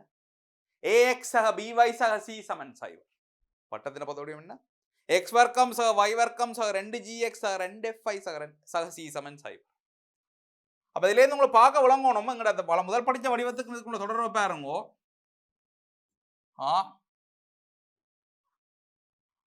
இப்ப அங்க a என்ற இடத்துல 2 அப்படியே இருக்கு, x அப்படியே இருக்கு, சய a க்கு பதிலா g வந்துட்டு. அப்ப a க்கு பதிலா சய g போட்டுருக்கோம். 2b இருந்த இடத்துல சய 2f வந்துட்டு. அப்ப b க்கு பதிலா சய f போட்டுருக்கோம். இனி அங்க a வர்க்கம் b வர்க்கம் சய r வர்க்கம் இருந்த இடத்துல இங்க c என்று போட்டுருக்கோம். c என்று போட்டுருக்கோம். அப்ப இதுல இந்த r வர்க்கத்தை எழுவாய் ஆக்கினோம் என்றால் a வர்க்கம் சக b வர்க்கம் சய c என்று வரும். இந்த a வர்க்கத்துக்கு பதிலா g போறட்டே, g வர்க்கத்தை g வர்க்கம் என்ன சய வரும், சய வர்க்கமாக்க போயிடும் தானே. b வர்க்கத்துக்கு பதிலா f வர்க்கத்தை போறட்டே, சய c. என்னதுக்கு நான் சொல்ல வரேன் என்றால், இப்ப நீங்க இந்த வடிவத்துல சமன்பாட்டை காணுவீங்கள் என்றால் சரிதான். எங்களுக்கு ஏற்கனவே தெரியும் மையம் நாங்கள் எடுத்தாங்க a கம b என்றோ. ஆனால் இப்ப இந்த வடிவத்துக்கு வந்தா பிறகு மையம் எப்படி வரும் என்றால் சய g சய f என்று வரும். அடுத்து அதான் படிக்க போறோம். அதாவது x வர்க்கம் சக y வர்க்கம் சக 2gx சக 2fy சக c சமன் சய 2 வடிவத்து சமன்பாடு இருந்தால் மையம் உங்களுக்கு நேரடியாக எழுத தெரியணும். சய g சய f என்று எழுத தெரியும். அதே மாதிரி ஆரை உங்களுக்கு எழுத தெரியணும். g வர்க்கம் சக f வர்க்கம் சய c என்று எழுத தெரியும். புரியுதா புள்ளியால்? வட்டத்தின் பொது வடிவ சமன்பாடு இது. அந்த பொது வடிவ சமன்பாட்டில் மையம் ஆரை கட்டாயம் தெரிஞ்சிருக்கணும் உங்களுக்கு. சும்மா சமன்பாட்டை கண்ட உடனே பிரிச்சுமே இப்ப நேர்கோட்டுன சமன்பாட்டை கண்ட உடனே உங்களுக்கு சொல்லலாமல்லோ இதுல படித்திறன் என்னவா இருக்கும் வெட்டுத்துண்டு என்னவா இருக்கும் ax சக by சக c சமன் சைவர் என்றால் படித்திறன் சய b இன்களே இல்ல சய இன்கள் b என்ன ax சக by என்றா சய இன்கள் b படித்திறன் அதே மாதிரி வெட்டுத்துண்டு c இன்கள் b என்ன சொல்றீங்களோ அதே மாதிரி இங்க வட்டத்தின சமன்பாடை கண்டோன்னே மையம் ஆரை டக்குன்னு சொல்லுவோம் டக்குன்னு சொல்ல பழகும் அதுல மினக்கடை இல்லாத நீங்க பாருங்கோ வட்டத்தின் பொதுவுடைய சமன்பாட்டின் பண்புகள் xy இன் இரண்டாம் படி சமன்பாடு ஆனால் xy உறுப்பு இல்லை x வர்க்கம் இருக்கும் y வர்க்கம் இருக்கும் x இருக்கும் y இருக்கும் ஆனால் xy பெருக்கம் இல்லை சரிதானே அடுத்து x வர்க்கம் y வர்க்கம் உறுப்புகளின் குணகங்கள் சமனானவை இங்க பாருங்க ஒன்று தான் வச்சிருக்கோம் x வர்க்கத்தினையும் y வர்க்கத்தினையும் குணகம் ஒன்று தான் வச்சிருக்கோம் சில நேரம் ஒன்று இல்லாமல் வரலாம் 5x வர்க்கம் 5y வர்க்கம் வரலாம் அப்ப சமன்பாட்டையே 5ஆல பிரிச்சு விட்டா x வர்க்கம் y வர்க்கம் வரும் ax வர்க்கம் ax வர்க்கம் வரலாம் எல்லாத்தையும் a ஆல பிரிச்சு விட்டோம்னா x வர்க்கம் y வர்க்கம் வரும் அப்போ குணகங்கள் ஒன்றா இருக்கணும் இல்லாட்டி சமமானதா இருக்கும் வேற குணகம் வரல x வர்க்கத்துக்கு குணகம் 5 y வர்க்கத்துக்கு குணகம் 10 இருக்கல இருந்தா அது வட்டம் இல்லை x வர்க்கம் y வர்க்கம் 2gx 2fy c சமன் சைவர் என்னும் வட்டத்தின் மையம் சய g சய f மையம் சய g சய f ஆரை பாருங்க g வர்க்கம் f வர்க்கம் சய c இந்த வர்க்கமூலம் வரும் என்ன இவற்ற வர்க்கமூலமும் ஆகுமா இவற்ற வர்க்கமூலம் g வர்க்கம் f வர்க்கம் சய c இந்த வர்க்கமூலமும் ஆகும் விளங்கிச்சதோ கீழே உள்ள ஒவ்வொரு சமன்பாட்டினதும் மையத்தினதும் ஆள்கூறுகளையும் ஆரையும் காண்க இப்போ நாங்கள் முதலையும் செய்தனால நான் இந்த முறை என்ன செய்ய போறோம் நேரடியாக செய்ய போறோம் நிறைய வர்க்கம் ஆக்காமல் செய்ய போறோம் பாருங்க முதலாவது இவரை நான் x வர்க்கம் y வர்க்கம் 2gx 2fy c சமன் சைவர் என்ற வடிவத்துக்கு எடுத்தனென்றால் ஜிக்கு இருக்கிறது சய 4 எஃப்க்கு இருக்கிறது சய 3 சிக்கு இருக்கிறது 16 அப்ப நான் மையம் எழுதலாம் மையம் என்றது சய ஜி சய எஃப் எல்லோ சய ஜி என்ன 4 தான் பேர் சய எஃப் என்ன 3 தான் பேர் ஜிக்குள்ள ஒரு சய இருக்குது ஆனா இங்க எனக்கு சய ஜி வேணும் என்ன சய ஜி சய எஃப் தான் மையம் சரி ஆர் என்னண்டு வரும் வர்க்கமூலம் ஜி வர்க்கம் எஃப் வர்க்கம் சய சி இல்லை ஜி வர்க்கம் 16 எஃப் வர்க்கம் 9 சய 16 வர்க்கமூலம் 9 ஆரை பெரிது பூஜ்ஜியமா இருக்கணும் சய 3 வராது இல்லாட்டி வர்க்கமூலம் 9 சய இல்ல சய 3 ஆரை என்ற ஒரு நீளத்தின் அளவீடு அப்ப அதுக்கு சய வரையலாம் 3 2 பேர் விளங்கிச்சதோ இதே முதல் செய்த நாங்கள் x 4 வர்க்கம் y 2 3 வர்க்கம் என்று எழுதி அடுத்து செய்த நாங்கள் இப்ப அப்படி எழுதாமல் நேரே ஃபார்மேட்டை வச்சு இப்படி எடுக்கிறோம் இவருக்கு பாருங்க இதுல இருந்து நாங்க எடுக்கலாம் உங்களுக்கு ஜி வருது சய 7 எஃப் வருது சய 6 இதுதான் 2fy சி இருக்குது 76 இப்போ மையம் எழுதலாம் 7,6 என்ன சய ஜி சய ஆர் எழுதலாம் 7 வர்க்கம் 6 வர்க்கம் சய 76 அப்போ 7 49 6 36 85 85 76 9 ஆர 3 முதலஞ்சது நாங்கள் அதே கேள்வி பயிற்சி 4 வட்டம் தொடர்பான x வர்க்கம் y வர்க்கம் 2gx 2fy c சமன் சைவர் என்னும் சமன்பாட்டை பாவித்து பின்வரும் வட்டங்களின் மையம் ஆரையை காண்க உன்னுடைய பாபம் இதுதான் நாங்கள் g என்றால் இதுல சக 2gx வரப்போது அப்ப g என்றது 3 f என்றது சய 1 c என்றது சய 1 4 ஆக மையம் வரும் சய 3 2 1 ஆர வரும் 9 4 சக 1 அதாவது ஜி வர்க்கம் சக எஃப் வர்க்கம் சய சி அது 1 4 அப்ப இது 4 ஆல் பெருக்கினால் 9 10 14 4 7 2 வர்க்கமூலம் 7 × 2 வழங்குதோ வர்க்கமூலம் 7 × 2 வரும். அடுத்தவர் இங்க கவனமா இருக்கணும். 3ஆல பிரிச்சு விடுங்க எல்லாத்தையும். சாய 2 × 3x சாய 1 × 3y சாய 1 சமன் சாய 1. அப்ப g என்றது சாய 3ல் 1, f என்றது சாய 6ல் 1, c என்பது சாய 1. மையம் வருது 3ல் 1, 6ல் 1. ஆர வருது g வர்க்கம் f வர்க்கம் சாய c அது சக கண்டு. அப்ப 36 37 இதுல 4 41 வர்க்கமூலம் 41 × 6 வர்க்கமூலம் 41 × 6 சிம்பிள். அடுத்தது இதுல g வருது சயார f இருக்கு சயார c இருக்கு சய 1 ரைட். மையம் எழுதலாம் அரை கம அரை அரை எழுதலாம் வர்க்கமூலம் g வர்க்கம் சக f வர்க்கம் சய c என்றது சக 1.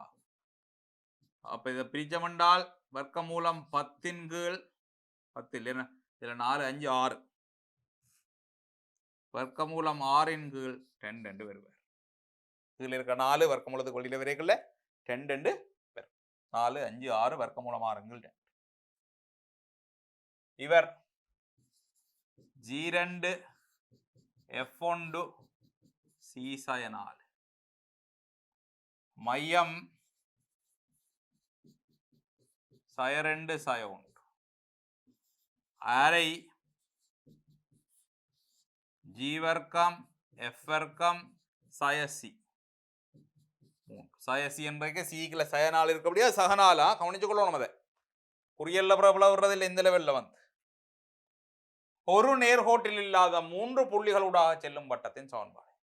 வித்தியாசமா உங்களோட கேள்வியில் உங்களோட தியரியில் பார்த்துட்டு வரோம். இப்போ ஒரே நேர்கோட்டில் இல்லாத 3 புள்ளி முக்கோணின் உச்சியில இருக்கிற 3 புள்ளி, இந்த 3 புள்ளிக்குள்ளாலையும் போற சமன்பாட்டை என்னென்னு காணுன்றதப்பா.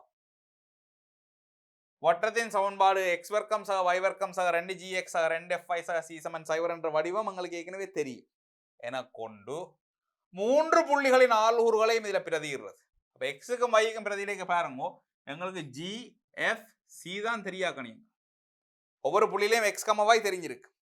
அப்ப x y ஆள்கூற பிரதியிட்டு 3 சமன்பாடு எடுக்கிறது, 3 சரியாக்கணியம் ஒருங்கமை சமன்பாடு மாதிரி சுருக்கிறது, GFC காணலாம். GFC கண்டால் திரும்ப கொண்டே GFC அதில் பிரதியிட்டு விட்டு எழுதி விட்டோம் என்றால் அதுதான் வட்டத்தின சமன்பாடாக இருக்கு. பாப்போம் இது இருக்கா 1, 2 2, 1 சய 1, 2 என்பன ஒரு வட்டத்தின் மீது உள்ளன காட்டு. எழுதுவோம்.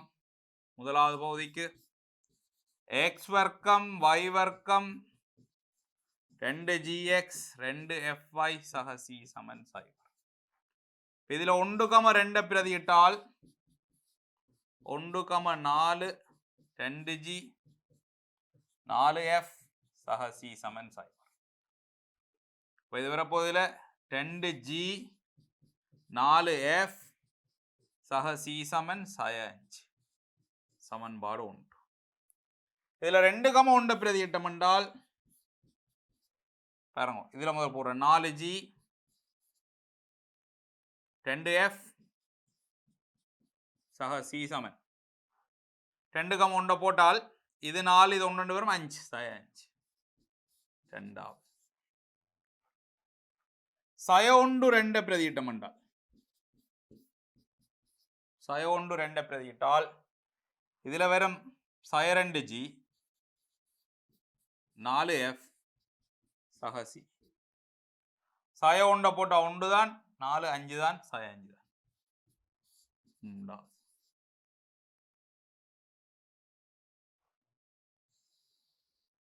இதுல சுருக்குங்க. இப்ப இங்க பாருங்க, சிஎம் எஃப்எம் போகும். ஏன்னா 1 சய 3 எடுத்தம் என்றால் 2g சய 2g கழிக்க 4g சய 5 சய 5 கழிவிட்டா இல்லாம போயிடும். ஆக g சமன் 0. ஜி சமன் சைவர். இனி பாப்பம் ரெண்டாவதுல இருந்து மூன்றாவது கழிப்போம். கழிச்சால் 6G சைவர் 2F சைவர் 2 பேர். G சைவர் என்றபடியால் F சைவர். G சைவர் என்றபடியா F சைவர். அப்ப G இன் சைவர் F சைவர் என்றால் எங்களுக்கு நேரடியாக பாருங்க, இது சைவர் என்றால் Cக்கு சய 5 என்று வருது. Cக்கு சய 5 என்று வருது. அப்ப எங்க வட்டத்தின் சமன்பாடு என்ன இருக்கும் என்றால் x வர்க்கம் y வர்க்கம் gx இல்ல சய 5 சமன் சைவர். விளங்கிச்சோ? அதாவது இது உற்பத்தியை மையமாக கொண்ட ஒரு வட்டம். ஒரு கால் சரி பாப்போம், டபுள் செக் பண்ணுவோமோ. இங்க பாருங்க, இது எப்படி வரப்போகுது என்றால் உற்பத்தியை மையமாகவும் வர்க்கமூலம் 5 ஆரியாகவும் கொண்ட ஒரு வட்டமாக வரப்போகுது. புள்ளிகள் என்னென்ன 1 2. இப்போ இதில் இங்கே 1 2 எடுத்தீங்கன்னா இங்கே 1 இங்கே 2 ஆறு 5 வரும். அடுத்தது 2 1 இங்கே 2 1, அப்போ அதுக்கும் 5 வரும். சய 1 சய 2 அதுக்கும் 5 வரும். சரிதானே? அப்போ உற்பத்தியை மையமாகவும் வர்க்கமூலம் 5 அலகுகளை ஆரியாகவும் கொண்ட ஒரு வட்டம் தான் இது. இந்த 3 புள்ளிகளையும் உள்ளடக்கினா இருக்க போகுது. அப்பொழுது வட்டம் இனூடாக அல்லது வட்டம் ஆனது இம்மூன்று புள்ளிகளும் ஊடாக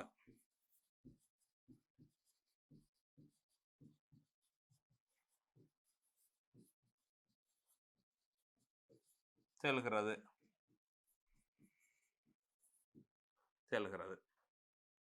இரண்டாவது பகுதியை பாருங்க. இந்த 4 புள்ளிகளும் வட்டம் ஒன்றின் மீது உள்ளன எனின் t = 2 அல்லது t = 17 என காட்டு. இப்போ எங்களை 3 புள்ளியை முதல் எடுத்து வட்டத்தின் சமன்பாட்டை காணுவோம். எங்களை மூன்று புள்ளி காணுமல்லோ, 4வது புள்ளியை பிரதியிட்டு அந்த தெரியாத காணும். இப்போ எழுதுவோம் பாருங்கோ. x வர்க்கம் சக y வர்க்கம் சக 2gx 2fy சக c சமன் சைவர். இப்போ இதில் 2,3 பிரதியிடைக்க 4g 6f சக c 4 9 13 ஒரு சமன்பாடு. சைவர் 2 பிரதியிடைக்க சைவர் போனா இங்க 2 மட்டும்தான் வரும். 4f சக c. சைவர் போனா 2 4 சய 4. 4,5 பிரதியிடைக்க இதுல வரும் 8g 10f சக c சமன் என்னென்று வரும். இதுல 4 16 5 25 41 வரும். 3 தெரியாக்கணியா 3 சமன்பாடு சுருக்கி எடுக்கலாம். என்ன எடுக்கலாம்னு பாருங்க. இப்ப இதுல g இல்லாமல் ஒன்று இருக்கல்லோ, g இல்லாம இன்னொன்று எடுப்போம். எப்படி என்றால் நாங்கள் எடுப்போம் 1 2ஆல பெருக்கி 3 கழிப்போம். 8g போயிடும். 12f 10f 2f 2c c. இதுல சய 26 41 15.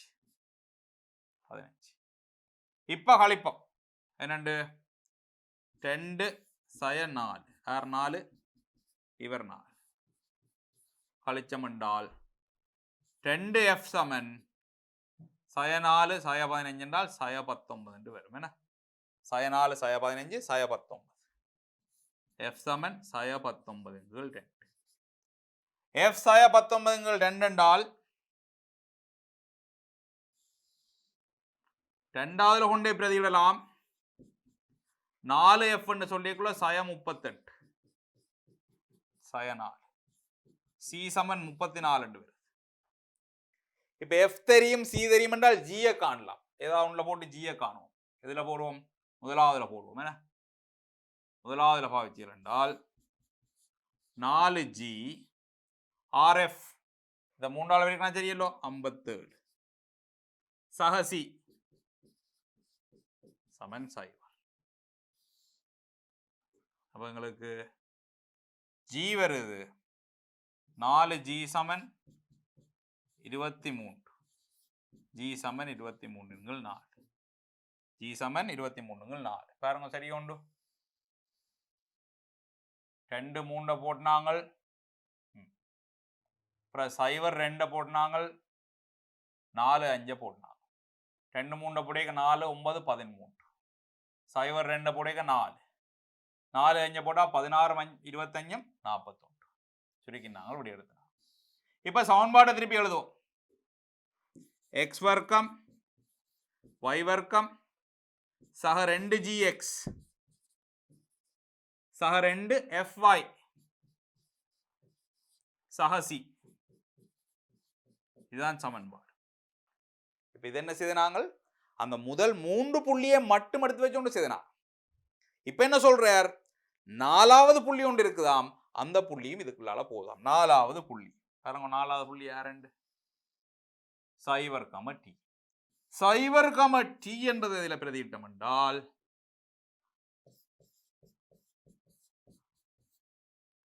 0 போயிடும் t வர்க்கம் இது 0 19t 34 0 x 2 இல்லாம போயிடும் 0 இல்லை t 17 t 2 17 2 19 34 t 17 சமன் 0 அல்லது t 2 சமன் 0 t சமன் 17 அல்லது t சமன் 2 இதுதான் இவர் கேட்டவர்.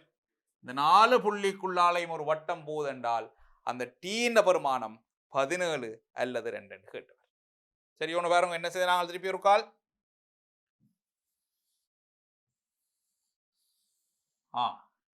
1 2 3 இந்த 3 புள்ளியையும் வச்சுக்கொண்டு வட்டத்தை கண்டாங்க. வட்டத்தை காண்றதுக்கு 3 புள்ளி காணும் GFC இது 3 தான் எங்களுக்கு தெரியா கணியம். அப்ப இந்த 3 பேரையும் வச்சுக்கொண்டு வட்டத்தை கண்டுட்டு இவரை கொண்டே பிரதிட்டாங்க. ஒரே ஒரு சரியா கணியம் தான் அதுக்கு பிறகு வரும் tக்கு 2 அல்லது 17 என்று சொல்லி விட வந்துச்சு. அடுத்தது பார்ப்போம் அடுத்த வகையிலேயே பாருங்க. ரைட் இப்ப பாருங்க இன்னொரு முக்கியமான தியரி. நான் முதல் ஒரு கணக்கு செய்களை காட்டி தந்தேன். நான் ஒரு வட்டம் சார்பாக ஒரு புள்ளியின் ஸ்தானம் நிலை அதாவது ஒரு வட்டத்தை கீறி போட்டு ஒரு புள்ளி ஒன்று இந்த வட்டத்துக்கு உள்ளே இருக்குதோ வெளியே இருக்குதோன்னு கேட்டால் என்னென்னு கண்டுபிடிக்கணும்னு சொல்லி முதல் ஒரு வழி ஒன்று சொல்லியிருந்தான். என்ன சொன்னான் மையத்திலிருந்து அந்த புள்ளிக்கான தூரத்தை காண்றது அந்த தூரத்தை வட்டத்தின் ஆரையோடு ஒப்பிடுறது ஆரையை விட அந்த தூரம் கூட என்றால் வட்டத்துக்கு வெளியே இருப்பார் ஆரையை விட அந்த தூரம் குறைவென்றால் அவர் வட்டத்துக்கு உள்ளே இருப்பார் ஆரையும் அந்த தூரம் சமன் என்றால் வட்டத்திலே இருப்பார். விளங்குதானே மையத்தில் இருந்தான புள்ளிக்குரிய தூரத்தையும் ஆரையும் ஒப்பிட்டு தான் அந்த வேலை எடுக்கணும் ஒரே சொல்லி தந்த நான். இப்ப இந்த தியரியில அது ஒரு தியரியா கொண்டு வரோம். நேரடியாக ஒரு வரியில 2 வரியில எழுதுறது என்னன்றதை காட்ட போறேன்னு பாரு.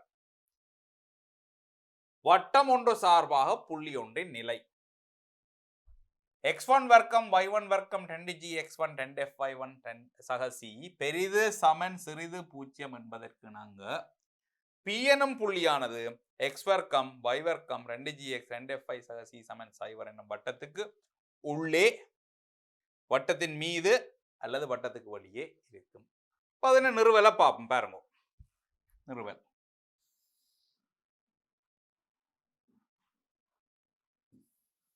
இதான் உங்களோட வட்டம் இதான் மையம். உங்களோட புள்ளி P இதில் இருக்கலாம் அல்லது இதில் இருக்கலாம் அல்லது உள்ளுக்கு இருக்கலாம். 3 சாத்தியக்கூறு தான் இருக்கு. P வட்டத்துக்கு வெளியே இருக்கலாம் வட்டத்தின் பரிதியில் இருக்கலாம் வட்டத்துக்கு உள்ளே இருக்கலாம். வெளியே இருக்கல பாருங்க பரிதியில் இருக்கிறத பாருங்க உள்ளே இருக்கிறத பாருங்க. இதில் எழுதலாம் R பெரிது P R பெரிது CP இதில் எழுதலாம் R சமன் CP R சிறிது CP சரிதானே. ரைட் அப்ப வட்டத்தின சமன்பாடு x வர்க்கம் y வர்க்கம் 2gx 2fy சக c சமன் 0 என்றால் ஆர் எழுதலாம், வர்க்கமூலம் ஜி வர்க்கம் எஃப் வர்க்கம் சய சி என்று எழுதலாம். இதுதான் எங்களுடைய ஆர். இந்த புள்ளி x1 y1 என்றால் சிபி எழுதுறோம் பாருங்க, மையம் எழுதலாம் சய ஜி சய எஃப்.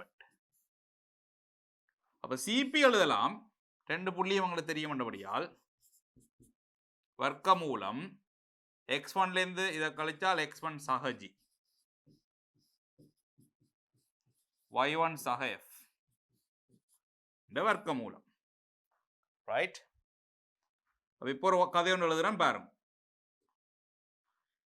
சிபி பெரிது சமன் சிறிது ஆர் எனின் புள்ளி பி வட்டத்துக்கு வெளியே அல்லது வட்டத்தின் மேல்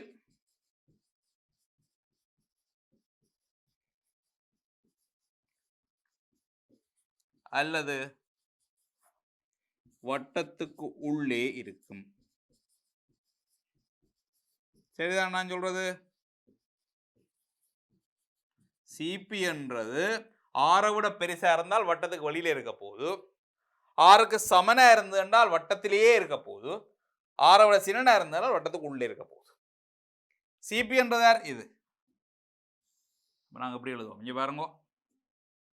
சிபி ஆர் ரெண்டுமே நேர்கணியம். சிபி ஆர் ரெண்டுமே நேர்கணியம். ரைட்.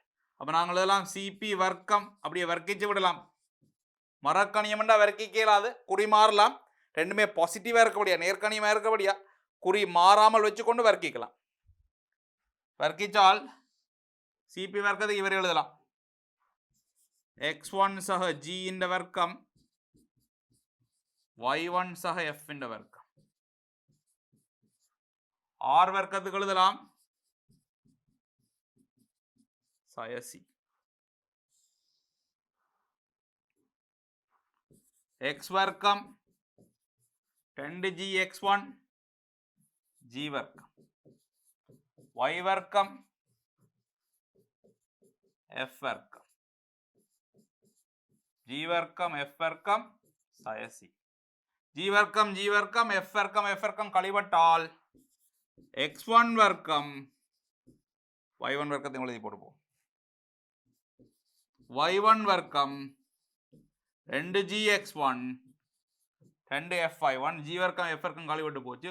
சய c இங்கால வந்தால் சக c. அங்கால மிச்சம் வரும் எனின் வெளியே அல்லது வட்டத்துக்கு மேல் அல்லது உள்ளே. வெளியே அல்லது வட்டத்துக்கு மேல் அல்லது உள்ளே என்று வரப்போகுது. இதைத்தான் நாங்க இங்க சொல்லியிருக்கோம். இங்க பாருங்க.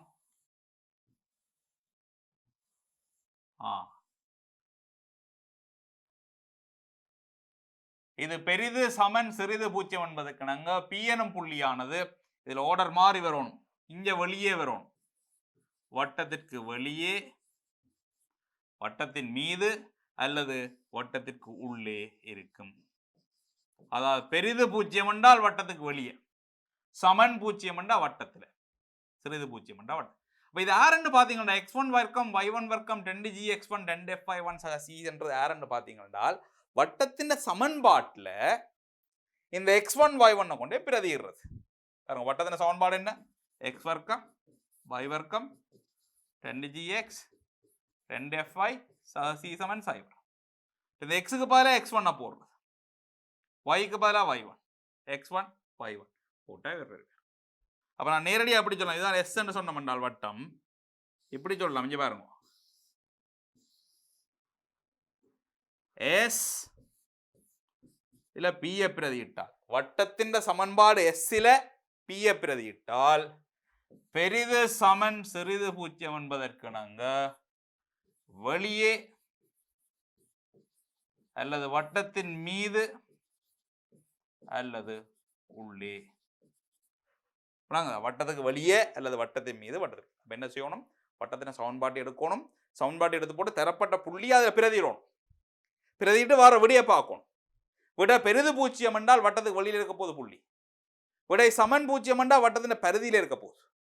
விடை சிறிது பூஜ்ஜியம் என்றால் வட்டத்துக்கு உள்ளே இருக்க போகுது. உதாரணத்தை பாருங்க. பயிற்சி. தரப்பட்டுள்ள வட்டம் சார்பாக தரப்பட்டுள்ள புள்ளியின் நிலையை காண்க. எக்ஸ் வர்க்கம் y வர்க்கம் sin 3x sin ay sin 2 வர்க்கத்துல a, a போட்டு பார்க்கணும். என்ன அப்புறம் இருங்க பாப்போம். a வர்க்கம்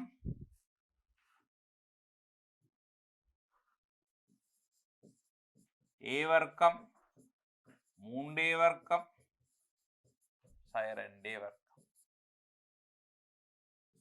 இது வெறும் 2a வர்க்கம் விட்டுப்பட்டால் sin 4a வர்க்கம். கொஞ்சம் பாருங்க, a வர்க்கம் என்றது ஒரு வர்க்கம் இல்லோ. இப்போ a வர்க்கம் பெரிது பூஜ்ஜியம், அதுக்கு முன்னுக்கு சயனால போட்டு விட்டா இது கட்டாயம் சிறிது பூஜ்ஜியமாக தான் இருக்கும். சிறிது பூஜ்ஜியமாக தான் இருக்கும். இங்க a சமநிலை பூஜ்ஜியம்னு ஒரு தந்திருக்கணுமா? a சமநிலை பூஜ்ஜியம்னு கணக்கில் தந்திருக்கணும் வைப்பமே. அப்ப a சமநிலை பூஜ்ஜியம் என்றால் இது கட்டாயம் சிறிது பூஜ்ஜியமாகத்தான் இருக்கு. என்ன அர்த்தம்? வட்டத்தின் உள்ளே புள்ளி உள்ளது. வட்டத்தின் உள்ளே இதெல்லாம் முதல் நிறுவினாங்க. இங்க பாருங்க, எங்க இங்க பெரிது பூஜ்ஜியம் சமன் சிறிது பூஜ்ஜியம். பெரிது பூஜ்ஜியம் என்றா வெளியே, சமன் என்றா வட்டத்தின் மீது, சிறிது பூஜ்ஜியம் என்றா உள்ளே. அடுத்த வர பாருங்க.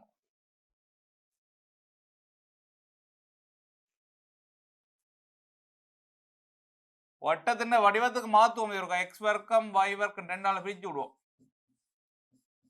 எப்பயுமே அப்படி வச்சுக்கொண்டு செய்யறது நல்ல முடியும். இப்ப சயையும் 2ஐயும் போடுவோம். சயையை போட்டோம்னா a வர்க்கம், 2ஐ போட்டா 4a வர்க்கம். இதுல சயையை போட்டா சக a வர்க்கத்தின் கீழ் 2.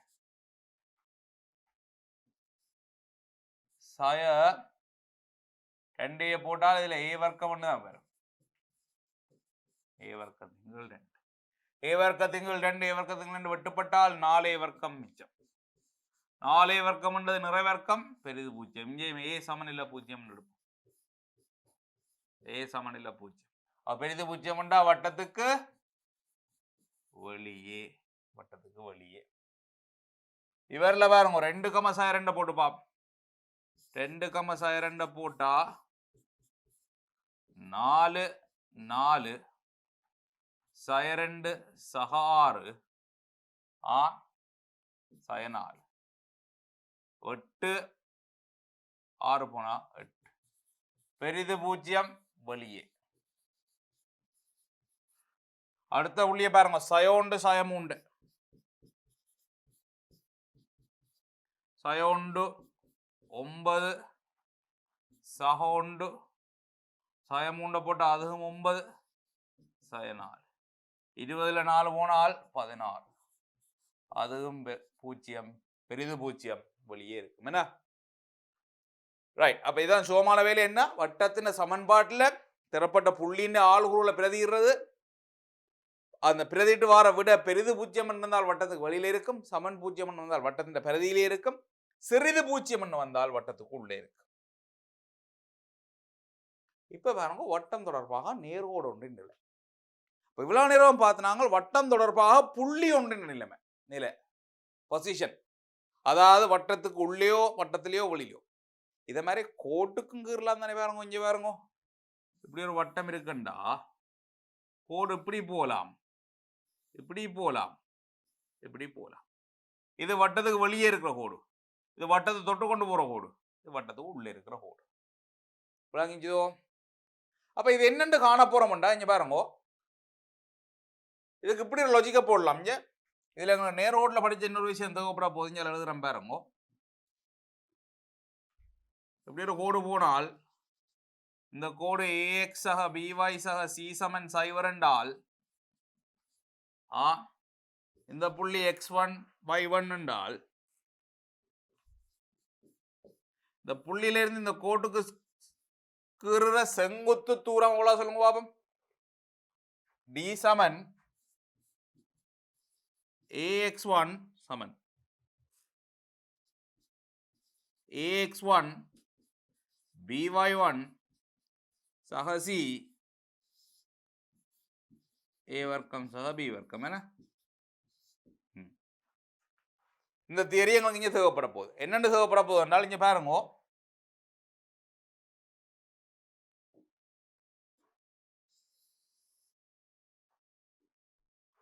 இதுதான் வட்டம்,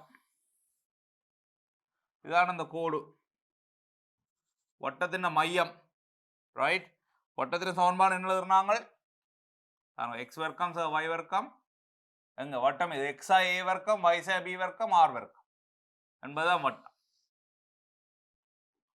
இவற்றை ஆர வரும் r, மையம் வரும் a, b. என்ன இவற்றை சமன்பாடு x a வர்க்கம் y b வர்க்கம் சமன் r வர்க்கம். இந்த கோட்டின் சமன்பாடு என்னவா இருக்குதாம்?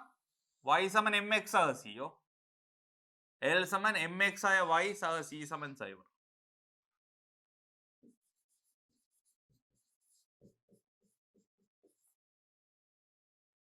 இப்ப என்ன செய்வோம்?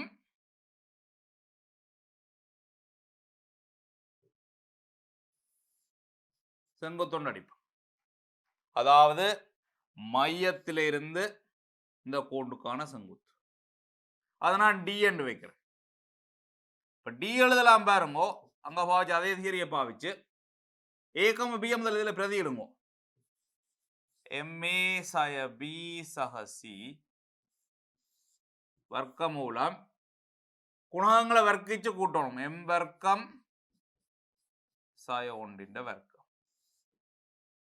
சரி, டி எழுதிட்டோம் என்றால் இப்ப இப்படி ஒரு வசனம் நான் எழுதலாம். இங்க பாருங்க, என்னென்றால் டி பெரிது சமன் சிறிது ஆர் எனின் கோடு வட்டத்துக்கு வெளியே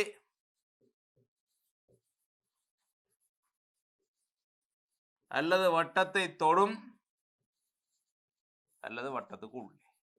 ஓமா இல்லையோ?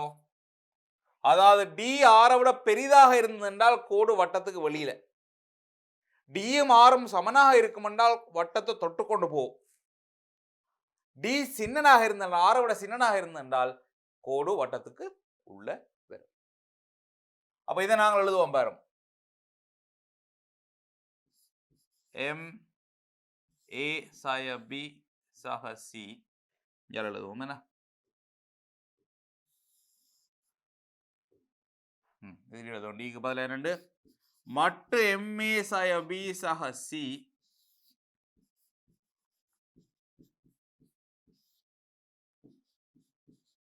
R.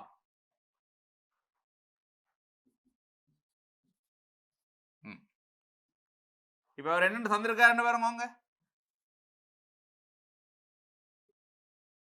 AM சய B சக C முழுவதும் வர்க்கம் வர்க்கிச்சிருக்கிறோம். என்ன ரைட். எல்லாமே நேர்கணியங்களான, இது நேர்கணியம், மட்டு இதெல்லாம் நேர்கணியம். அப்ப வர்க்கிச்சு விடலாம், குறுக்கே பெருக்கி வர்ப்பிப்போம். பாருங்க, MA சய B சக C வர்க்கம். இவர் வர்க்க மூலத்தோடு இருக்கவர், அங்கால போனா வர்க்கம் இல்லாம போவார். இந்த ஆர் வர்க்கமாகும். இவர் வர்க்க மூலம் இல்லாமல் அங்கால் எழுதினால் எம் வர்க்கம் சக 1. விளங்குதோ? அப்ப இந்த நிபந்தனையை திருப்தி செய்தால், அதாவது பெரிதாக இருந்தது என்றால் வட்டத்துக்கு வெளியில் இருக்கும், சமனாக இருந்தால் வட்டத்தை தொடும், சின்னனாக இருந்தால் வட்டத்துக்கு உள்ளே இருக்கும். இதுதான் தியரி, ரைட். அடிப்படை லாஜிக் என்ன? மையத்திலிருந்து கோட்டுக்கு வரையப்படுற செங்குத்து தூரம் ஆரோடு ஒப்புறது, ஆரோட கூடண்டா கோடு வெளியில, ஆரோட குறைவண்டா உள்ளுக்கும், ஆறும் அந்த செங்குத்து தூரம் சமனா இருக்குது என்றால் தொட்டு கொண்டு போகுது. பயிற்சியை பாரு. எக்ஸ் வர்க்கம் சக y வர்க்கம் சக 2x சக 3y சக 1 சமன் 0 சார்பாக x சக 2y சக 4 சமன் 0 நிலையை பார்ப்போம். எங்க பாப்போம்?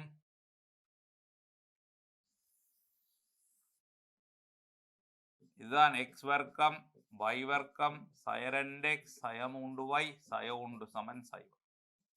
அப்ப இவற்றை மையம் C என்று வச்சிருந்தா C எழுதலாம் 1,3 என்ன 1,3 2. சரி, ஆர் எழுதலாம் ஜி வர்க்கம் எஃப் வர்க்கம் ஆ சய சி. 4 8 ஆ 17 வர்க்கமூலம் 17 கீழ் 10. சரியோ? ரைட். இனி இந்த கோட்டை கீறுவோம். சரி, இதுல செங்குத்த கீறி போட்டு டின்னு குறிச்சு போட்டு டி எழுதுவோம். டி எழுதலாம். புளிய பிரதிரோடம் 1,3 1 இதுல 3 போட்டா 3 சய 4. அதுல இன்னொரு சந்தோஷமான விஷயம் வருது பாருங்க, இது மையத்துக்குள்ளால போக போகுது. டி சைவர் வருது.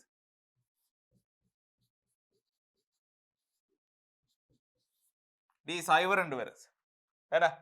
எக்ஸாக 2y சய 4ல மையம் இதில் 1 3 2 இல்லை, 1 3 2 பிரதிட்டா இந்த எக்ஸ் 1 வரும், இது y 3 வரும். 3 2 போட்டா 3 2y 3 சய 4 நேக்கில் அது சைவர் வரப்போகுது. அப்போ நாங்கள் சொல்லலாம் என்னண்டு, டி சிறிது ஆர், எனவே கோடு வட்டத்தை இடைவெட்டு. ஆனா இடைவெட்டினாலும் இது ஒரு ஸ்பெஷல் கேஸாக இருக்குது. என்ன ஸ்பெஷல் கேஸ் என்றால், சரியா இந்த கோடு இப்படி போகுது, அதாவது மையத்துக்குள்ளால போகுது, மையத்துக்குள்ளால போகுது. மேலும் இக்கோடு மையத்தினோடு செல்கிறது. ஏன் பிள்ளைகள் மையத்தினோடு செல்கிறது? மையத்திலிருந்து கோட்டுக்குள்ள தூரம் சைவராயில இருக்கு. மையத்திலிருந்து கோட்டுக்கு தூரமே இல்லைன்னா என்ன அர்த்தம்? மையத்துக்குள்ளால போகுதுன்னு அர்த்தம். கிடைக்கிற கொஞ்சம் அறிவை பாவிக்கணும், என்ன சும்மா வச்சிருக்கூடாது. இவரை பாருங்க, மையத்தை எழுதுவோம் அரை சய அரை. என்ன சய ஒரு எக்ஸ் இருக்கக்கூடிய அரை, இங்க சக இருக்கக்கூடிய சய வேறு. ஏன் எக்ஸ் வர்க்கம் y வர்க்கம் சக 2 gx எடுக்கக்குள்ள ஜிக்கு இதுல சய அரை என்று வரும், இங்க சய ஜி தான் மையத்துக்கு எடுப்போம். எஃப்க்கு சக அரை என்று வரும், இங்க சய எஃப் தான் மையத்துக்கு எடுப்போம். அப்ப சிக்கு அரையும் சய அரையும் வருது. சிக்கு ஆற பாருங்க, வர்க்கமூலம் ஜி வர்க்கம் எஃப் வர்க்கம் சய சி. சி என்றது சய 4 கழிக்க சக 16 17 18 18 4 9 2 ரெடி. 3 வர்க்கமூலம் 2 4 வச்சிருக்கலாம். 2 ஏன்னா 18 4 என்றால் 4 வெளியே எடுத்தா 2, 18க்கு 3 வர்க்கமூலம் 2. இனி இதுதான் வட்டம், இதுதான் கோடு எக்ஸ் சய y சய 1 சமன் சை சி டி. டியை காணுங்க பாப்போம். இவரை பிரதிரோணம் அரை சய y என்னால் yக்கு சய அரை இருக்குது. அப்ப சக அரை சய 1 1 வர்க்கம் சய 1 வர்க்கம் அரை அரை சய 1 சைவர். அப்ப அதே மாதிரி தான் டி சிறிது ஆர், வட்டத்தை கோடு வெட்டும், வட்டத்தை கோடு வெட்டும், மேலும் மையத்தினோடு செல்லும்.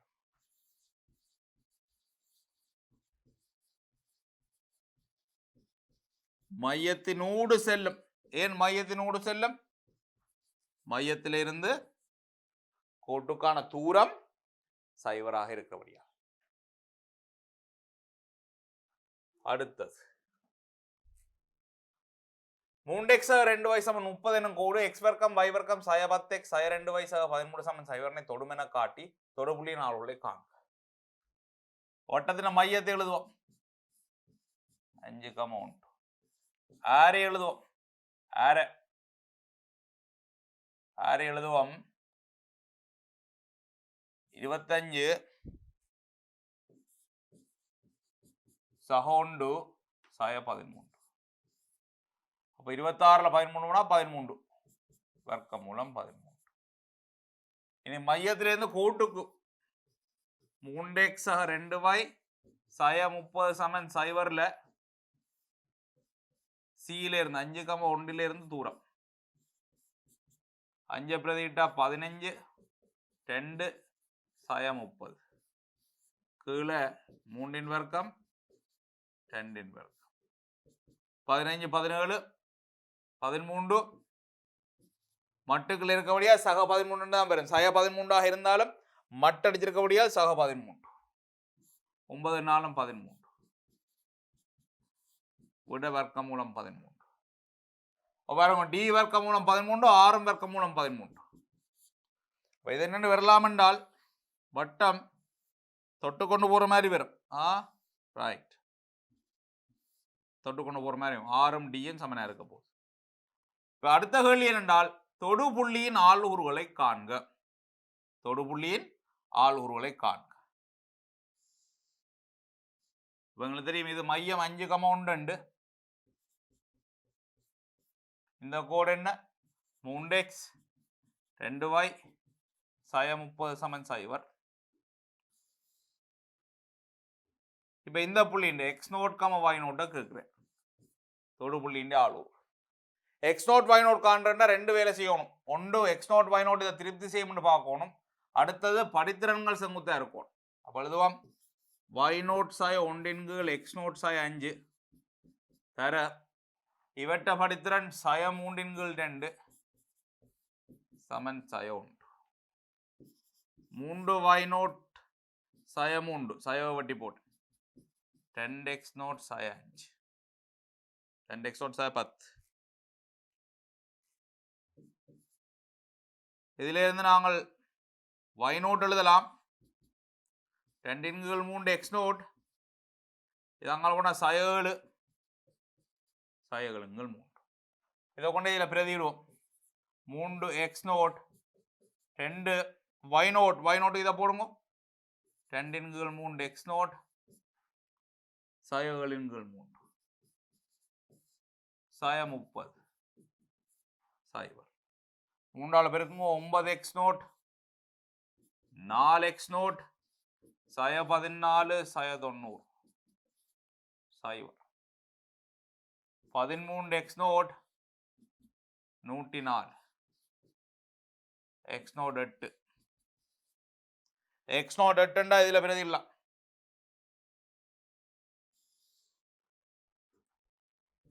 y நோட் 2 தர 8 சய 7 2 16 9 3 ரைட்.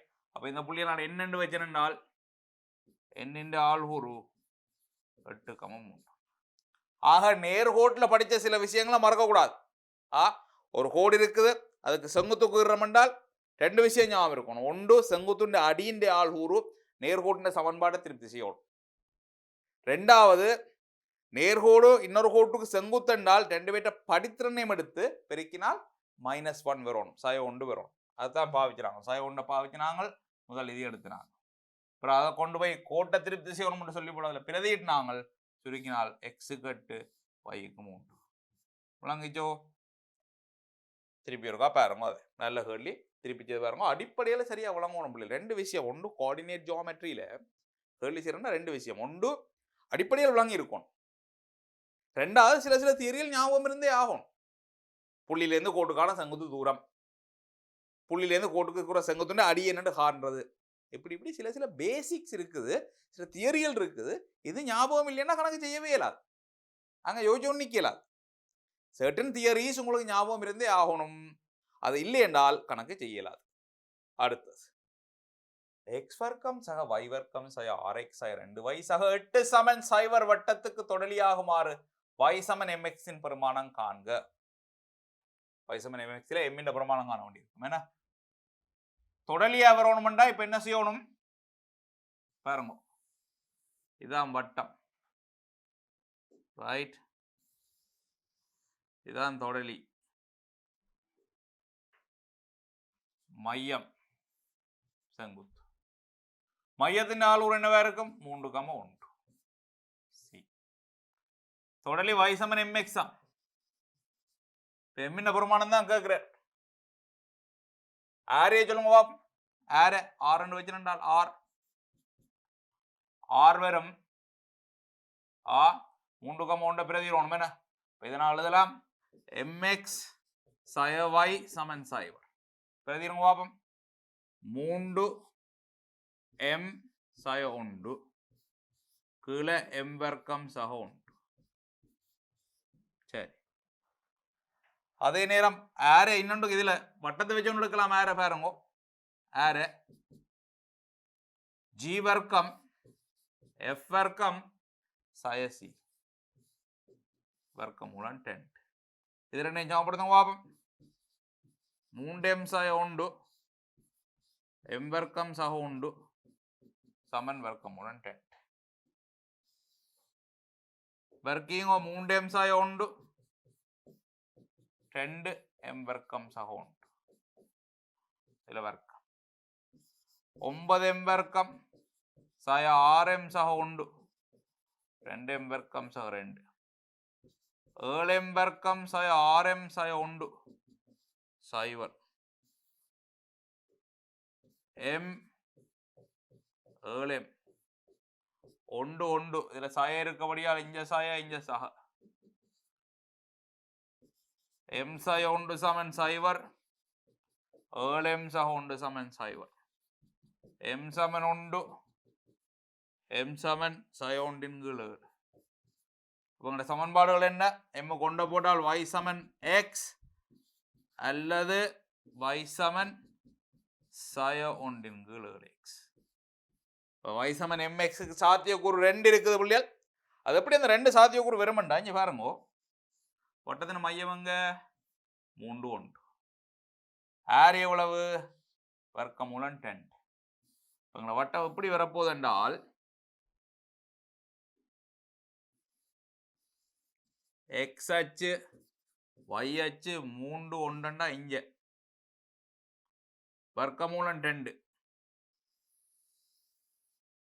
இப்படித்தான் இந்த குறிப்பிட்ட வட்டம் வரப்போகுது பாருங்க இது 3,1 மையம் இது வர்க்கமூலம் 10 அப்ப இவ்வளவு 1 இருக்கும் வர்க்கமூலம் 10 1.4 1.4 1.4ன்றது கீழே வரும் வட்டம் கீழே இறங்கி வரும் இனி y சமன் mxன்றது உற்பத்திக்குள்ளால போற கோடு உற்பத்திக்குள்ளால போற கோடு பாருங்க இதுக்கு தொடர்ச்சியா வரணும் என்றால் ஒரு சாத்தியக்கூறு இது ஒரு சாத்தியக்கூறு இது சொல்லுங்க ரெண்டு ரெண்டு வரலாம் y சமன் mxன்றது உற்பத்திக்குள்ளேருந்து போற நேர்கோடு அப்ப உற்பத்தியிலேருந்து ரெண்டு தொடர்ச்சி கூடியா இருக்குங்க மேலே ஒன்று போகும் கீழே ஒன்று போகும் எங்களுக்கு வந்த விடையில் என்ன இவர் y சமன் x y சமன் sin 1 x மைனஸ் படித்திறன்படியா கீழே வருவேன் நேர் படித்திறன் மேலே வருவேன் விளங்கிச்சோ கேட்கல கீறி காட்ட சொல்லி பட் விடையல் வரைக்குள்ள ஒரு டபுள் செக் பண்ணணும் நான் செய்தது சரியோ இதுக்கு ஒரு சாத்தியக்கூறு இருக்குமோன்றதை பார்க்கணும் இந்த விட சரியா இருக்கு அடுத்தது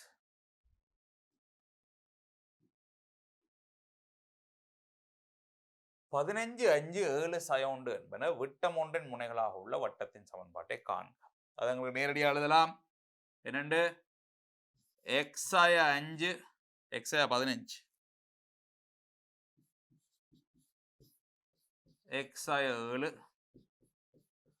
y ஆய 5 y சக 1 சமன் சைவர் வெச்சிருக்கினா இதில் ஒரு x வர்க்கம் இது ஒரு y வர்க்கம் 15x 7x 22x 5y 1y 4y 7 15 105 sin 100 சமன் சைவர் இதுதான் இந்த வட்டத்தின் சமன்பாடா இருக்கு y சமன் mx எனும் கோடு இவ்வட்டத்தை இடைவட்டம் புள்ளிகள் 1 சக m வர்க்கம் x வர்க்கம் சய 2 2m சக 11x சக 100 சமன் சைவர் எனும் சமன்பாட்டால் தரப்படும் என காட்டுக பாருங்க y சமன் mx என்று இவர் இடைவட்டணும் என்றால்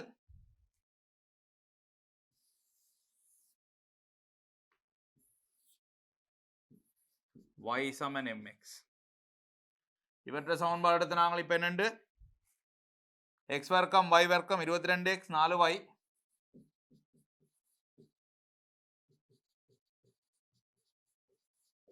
சக 100 சமன் 0. இது நாங்க எடுத்த விட. இப்ப இந்த கோடும் இந்த வட்டம் விடவட்டணும் என்றால் இங்க பாருங்க, நான் ஒரு புள்ளியை வைக்கிறேன். இந்த கோட்ல இருக்க எங்க இருக்க புள்ளியை நாங்கள் வைக்கலாம், இது வைக்கலாம் பாருங்க.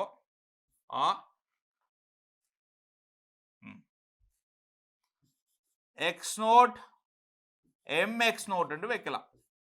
புரியுதோ?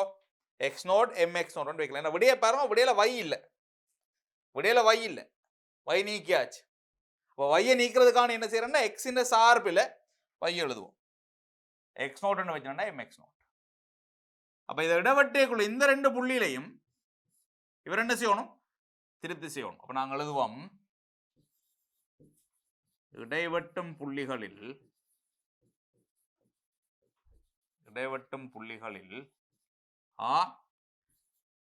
x0 y0 ஆனது s இனை திருப்தி செய்யும். x0 y0 இல்லையா, x0 mx0.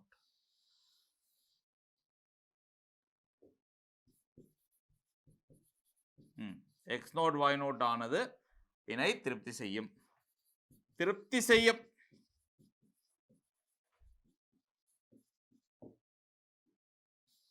பிரதியிடுவோம். எஸ் என்றது இவரா எஸ். பிரதியிடுவோம். x0 வர்க்கம் mx0 முழுவதின் வர்க்கம் x0 mx0 இல்ல, yக்கு பதிலா mx0 சக 100 சமன் 0. இதுல விடைய பார்த்து செய்யணும். இதுல x0 வர்க்கத்தை பொது எடுத்தால் 1 சக m வர்க்கம் x0 வர்க்கம். இது ரெண்டிலையும் பாருங்க 2x0 பொது எடுத்தால் இதை முன்னுக்கு எடுக்கிறேன் 2m, இதை பின்னுக்கு வரும் 11 சக 100. ரைட்.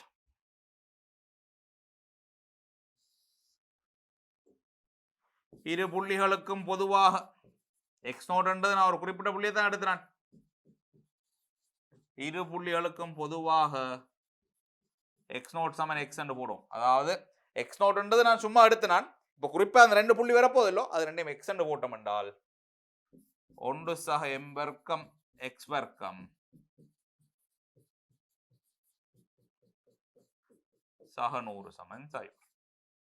ரைட். இப்ப என்ன கேட்கிறான்னு பாருங்க. அதுக்கு பிறகு என்ன காட்டு, இது சரி. இதிலிருந்து உற்பத்தியிலிருந்து இவ்வட்டத்துக்கு வரையப்பட்ட தொடலிகளின் சமன்பாட்டை காண்க.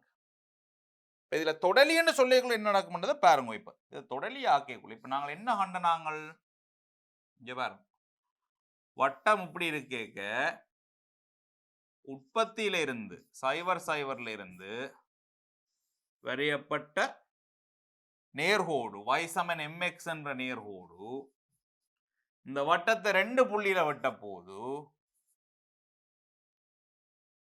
இந்த சமன்பாட்டை தீர்த்தம் என்றால் எக்ஸுக்கு 2 விட வரும். இது ஒன்றா இருக்க போகுது. வட்டத்தை ஒரிஜின் உற்பத்தியிலிருந்து கீற நேர்கோடு 2 புள்ளியில வெட்ட போகுது. அப்ப இதுல எங்களுக்கு தெரிஞ்சிருந்தால் உதாரணத்துக்கு y சமன் 10x என்றால் எம்முக்கு 2 போடுங்க. 2 போட்டா இதுல ஒரு இருபடி சமன்பாடு வரும், எக்ஸில் ஒரு இருபடி சமன்பாடு வரும். அதை தீர்ப்பீங்கள், தீர்த்து இந்த 2 புள்ளியும் காணலாம். சரி. இப்ப பாருங்க எம் கொஞ்சம் கொஞ்சமா குறையுதுன்னு வைப்போம். எம் இப்படி வருது, அப்போ அவங்கள 2 விட வரும்.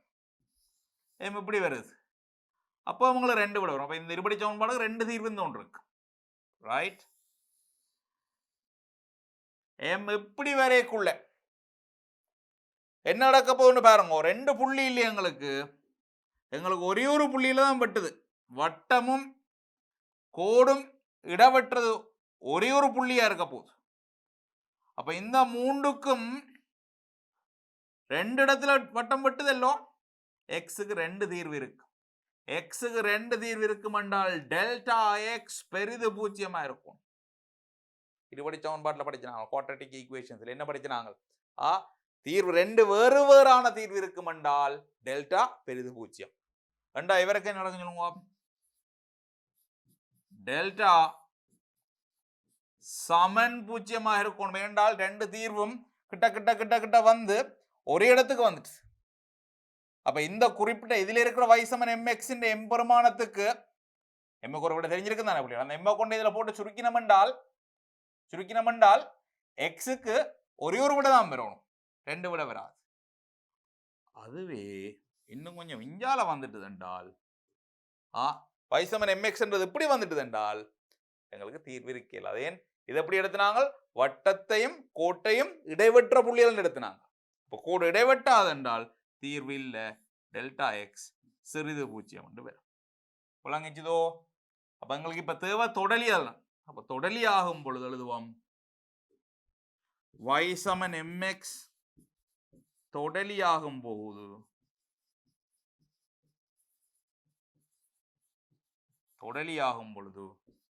டெல்டா எக்ஸ் அதாவது எக்ஸ் இருபடை சமன்பாட்டின் டெல்டா சமன் 0.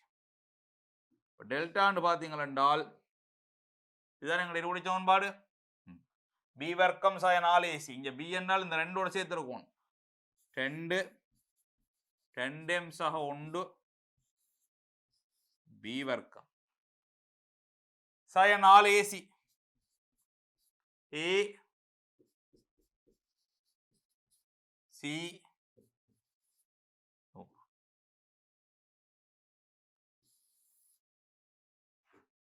சமன் சைவர். சுருக்கம் இதில் வரப்போது 4 இதுன்னு வர்க்கம் ஒன்று பார்த்தீங்கன்னா 4m வர்க்கம் 4m சக 1 தர 100.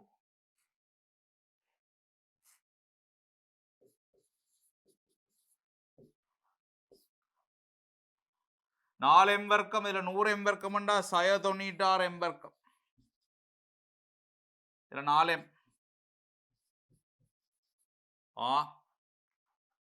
இதுல 100 ஒன்றா 199 சமன் சைவர்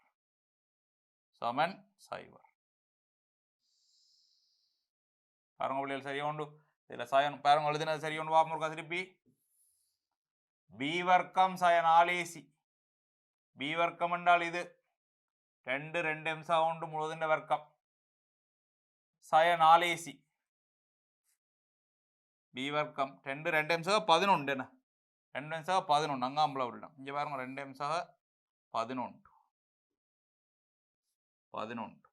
என்றால் இதுல எங்களுக்கு வெறும்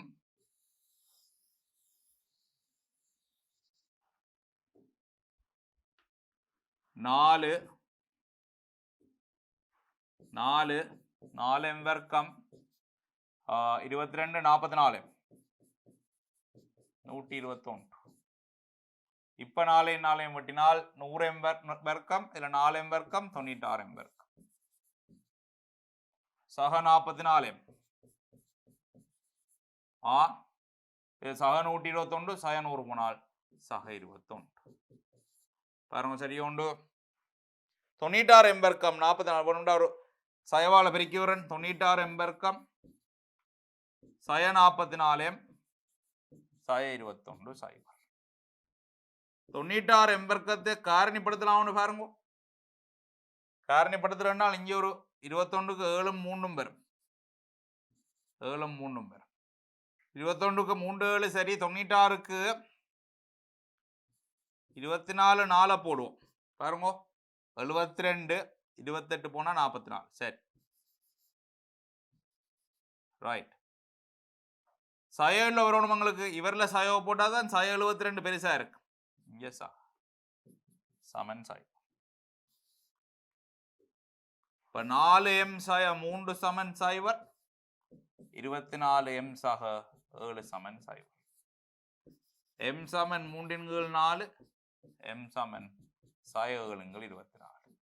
அப்ப y சமன் 3 4 x என்பது ஒரு தொடலியாக இருக்கும். y சமன் சய 7 24 x என்பது இன்னொரு தொடலியாக இருக்கும். விளங்கிச்சதோ?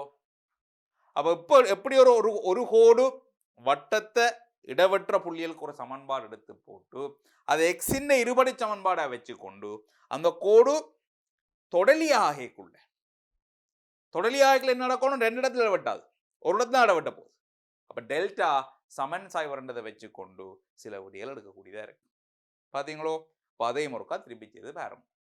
இப்போ நாங்கள் பிள்ளைகள் இதுவரை கோஆர்டினேட் ஜியோமெட்ரியில் வட்டமண்ட பாடத்தில் அடிப்படை கோட்பாடுகள் பேசிக் கன்செப்ட்ஸ் கொஞ்சம் படிச்சுட்டேன். இவ்வளோதையும் ப்ராக்டிஸ் பண்ணி கொண்டு வந்தீங்க என்றால் நான் உங்களுக்கு இன்னும் கொஞ்சம் கன்செப்ட்ஸ் ரைட், இதில் நிறைய கன்செப்ட்ஸ் இருக்குது, அவ்வளவு கன்செப்ட் அவ்வளவு கோட்பாடுகளையும் ஒன்று படித்து போட்டு பிறகு நாங்கள் பாஸ் பேப்பர் கேள்விக்கு போகலாம். இவ்வளோத்தையும் படியாக ப்ராக்டிஸ் பண்ணிக்கொண்டு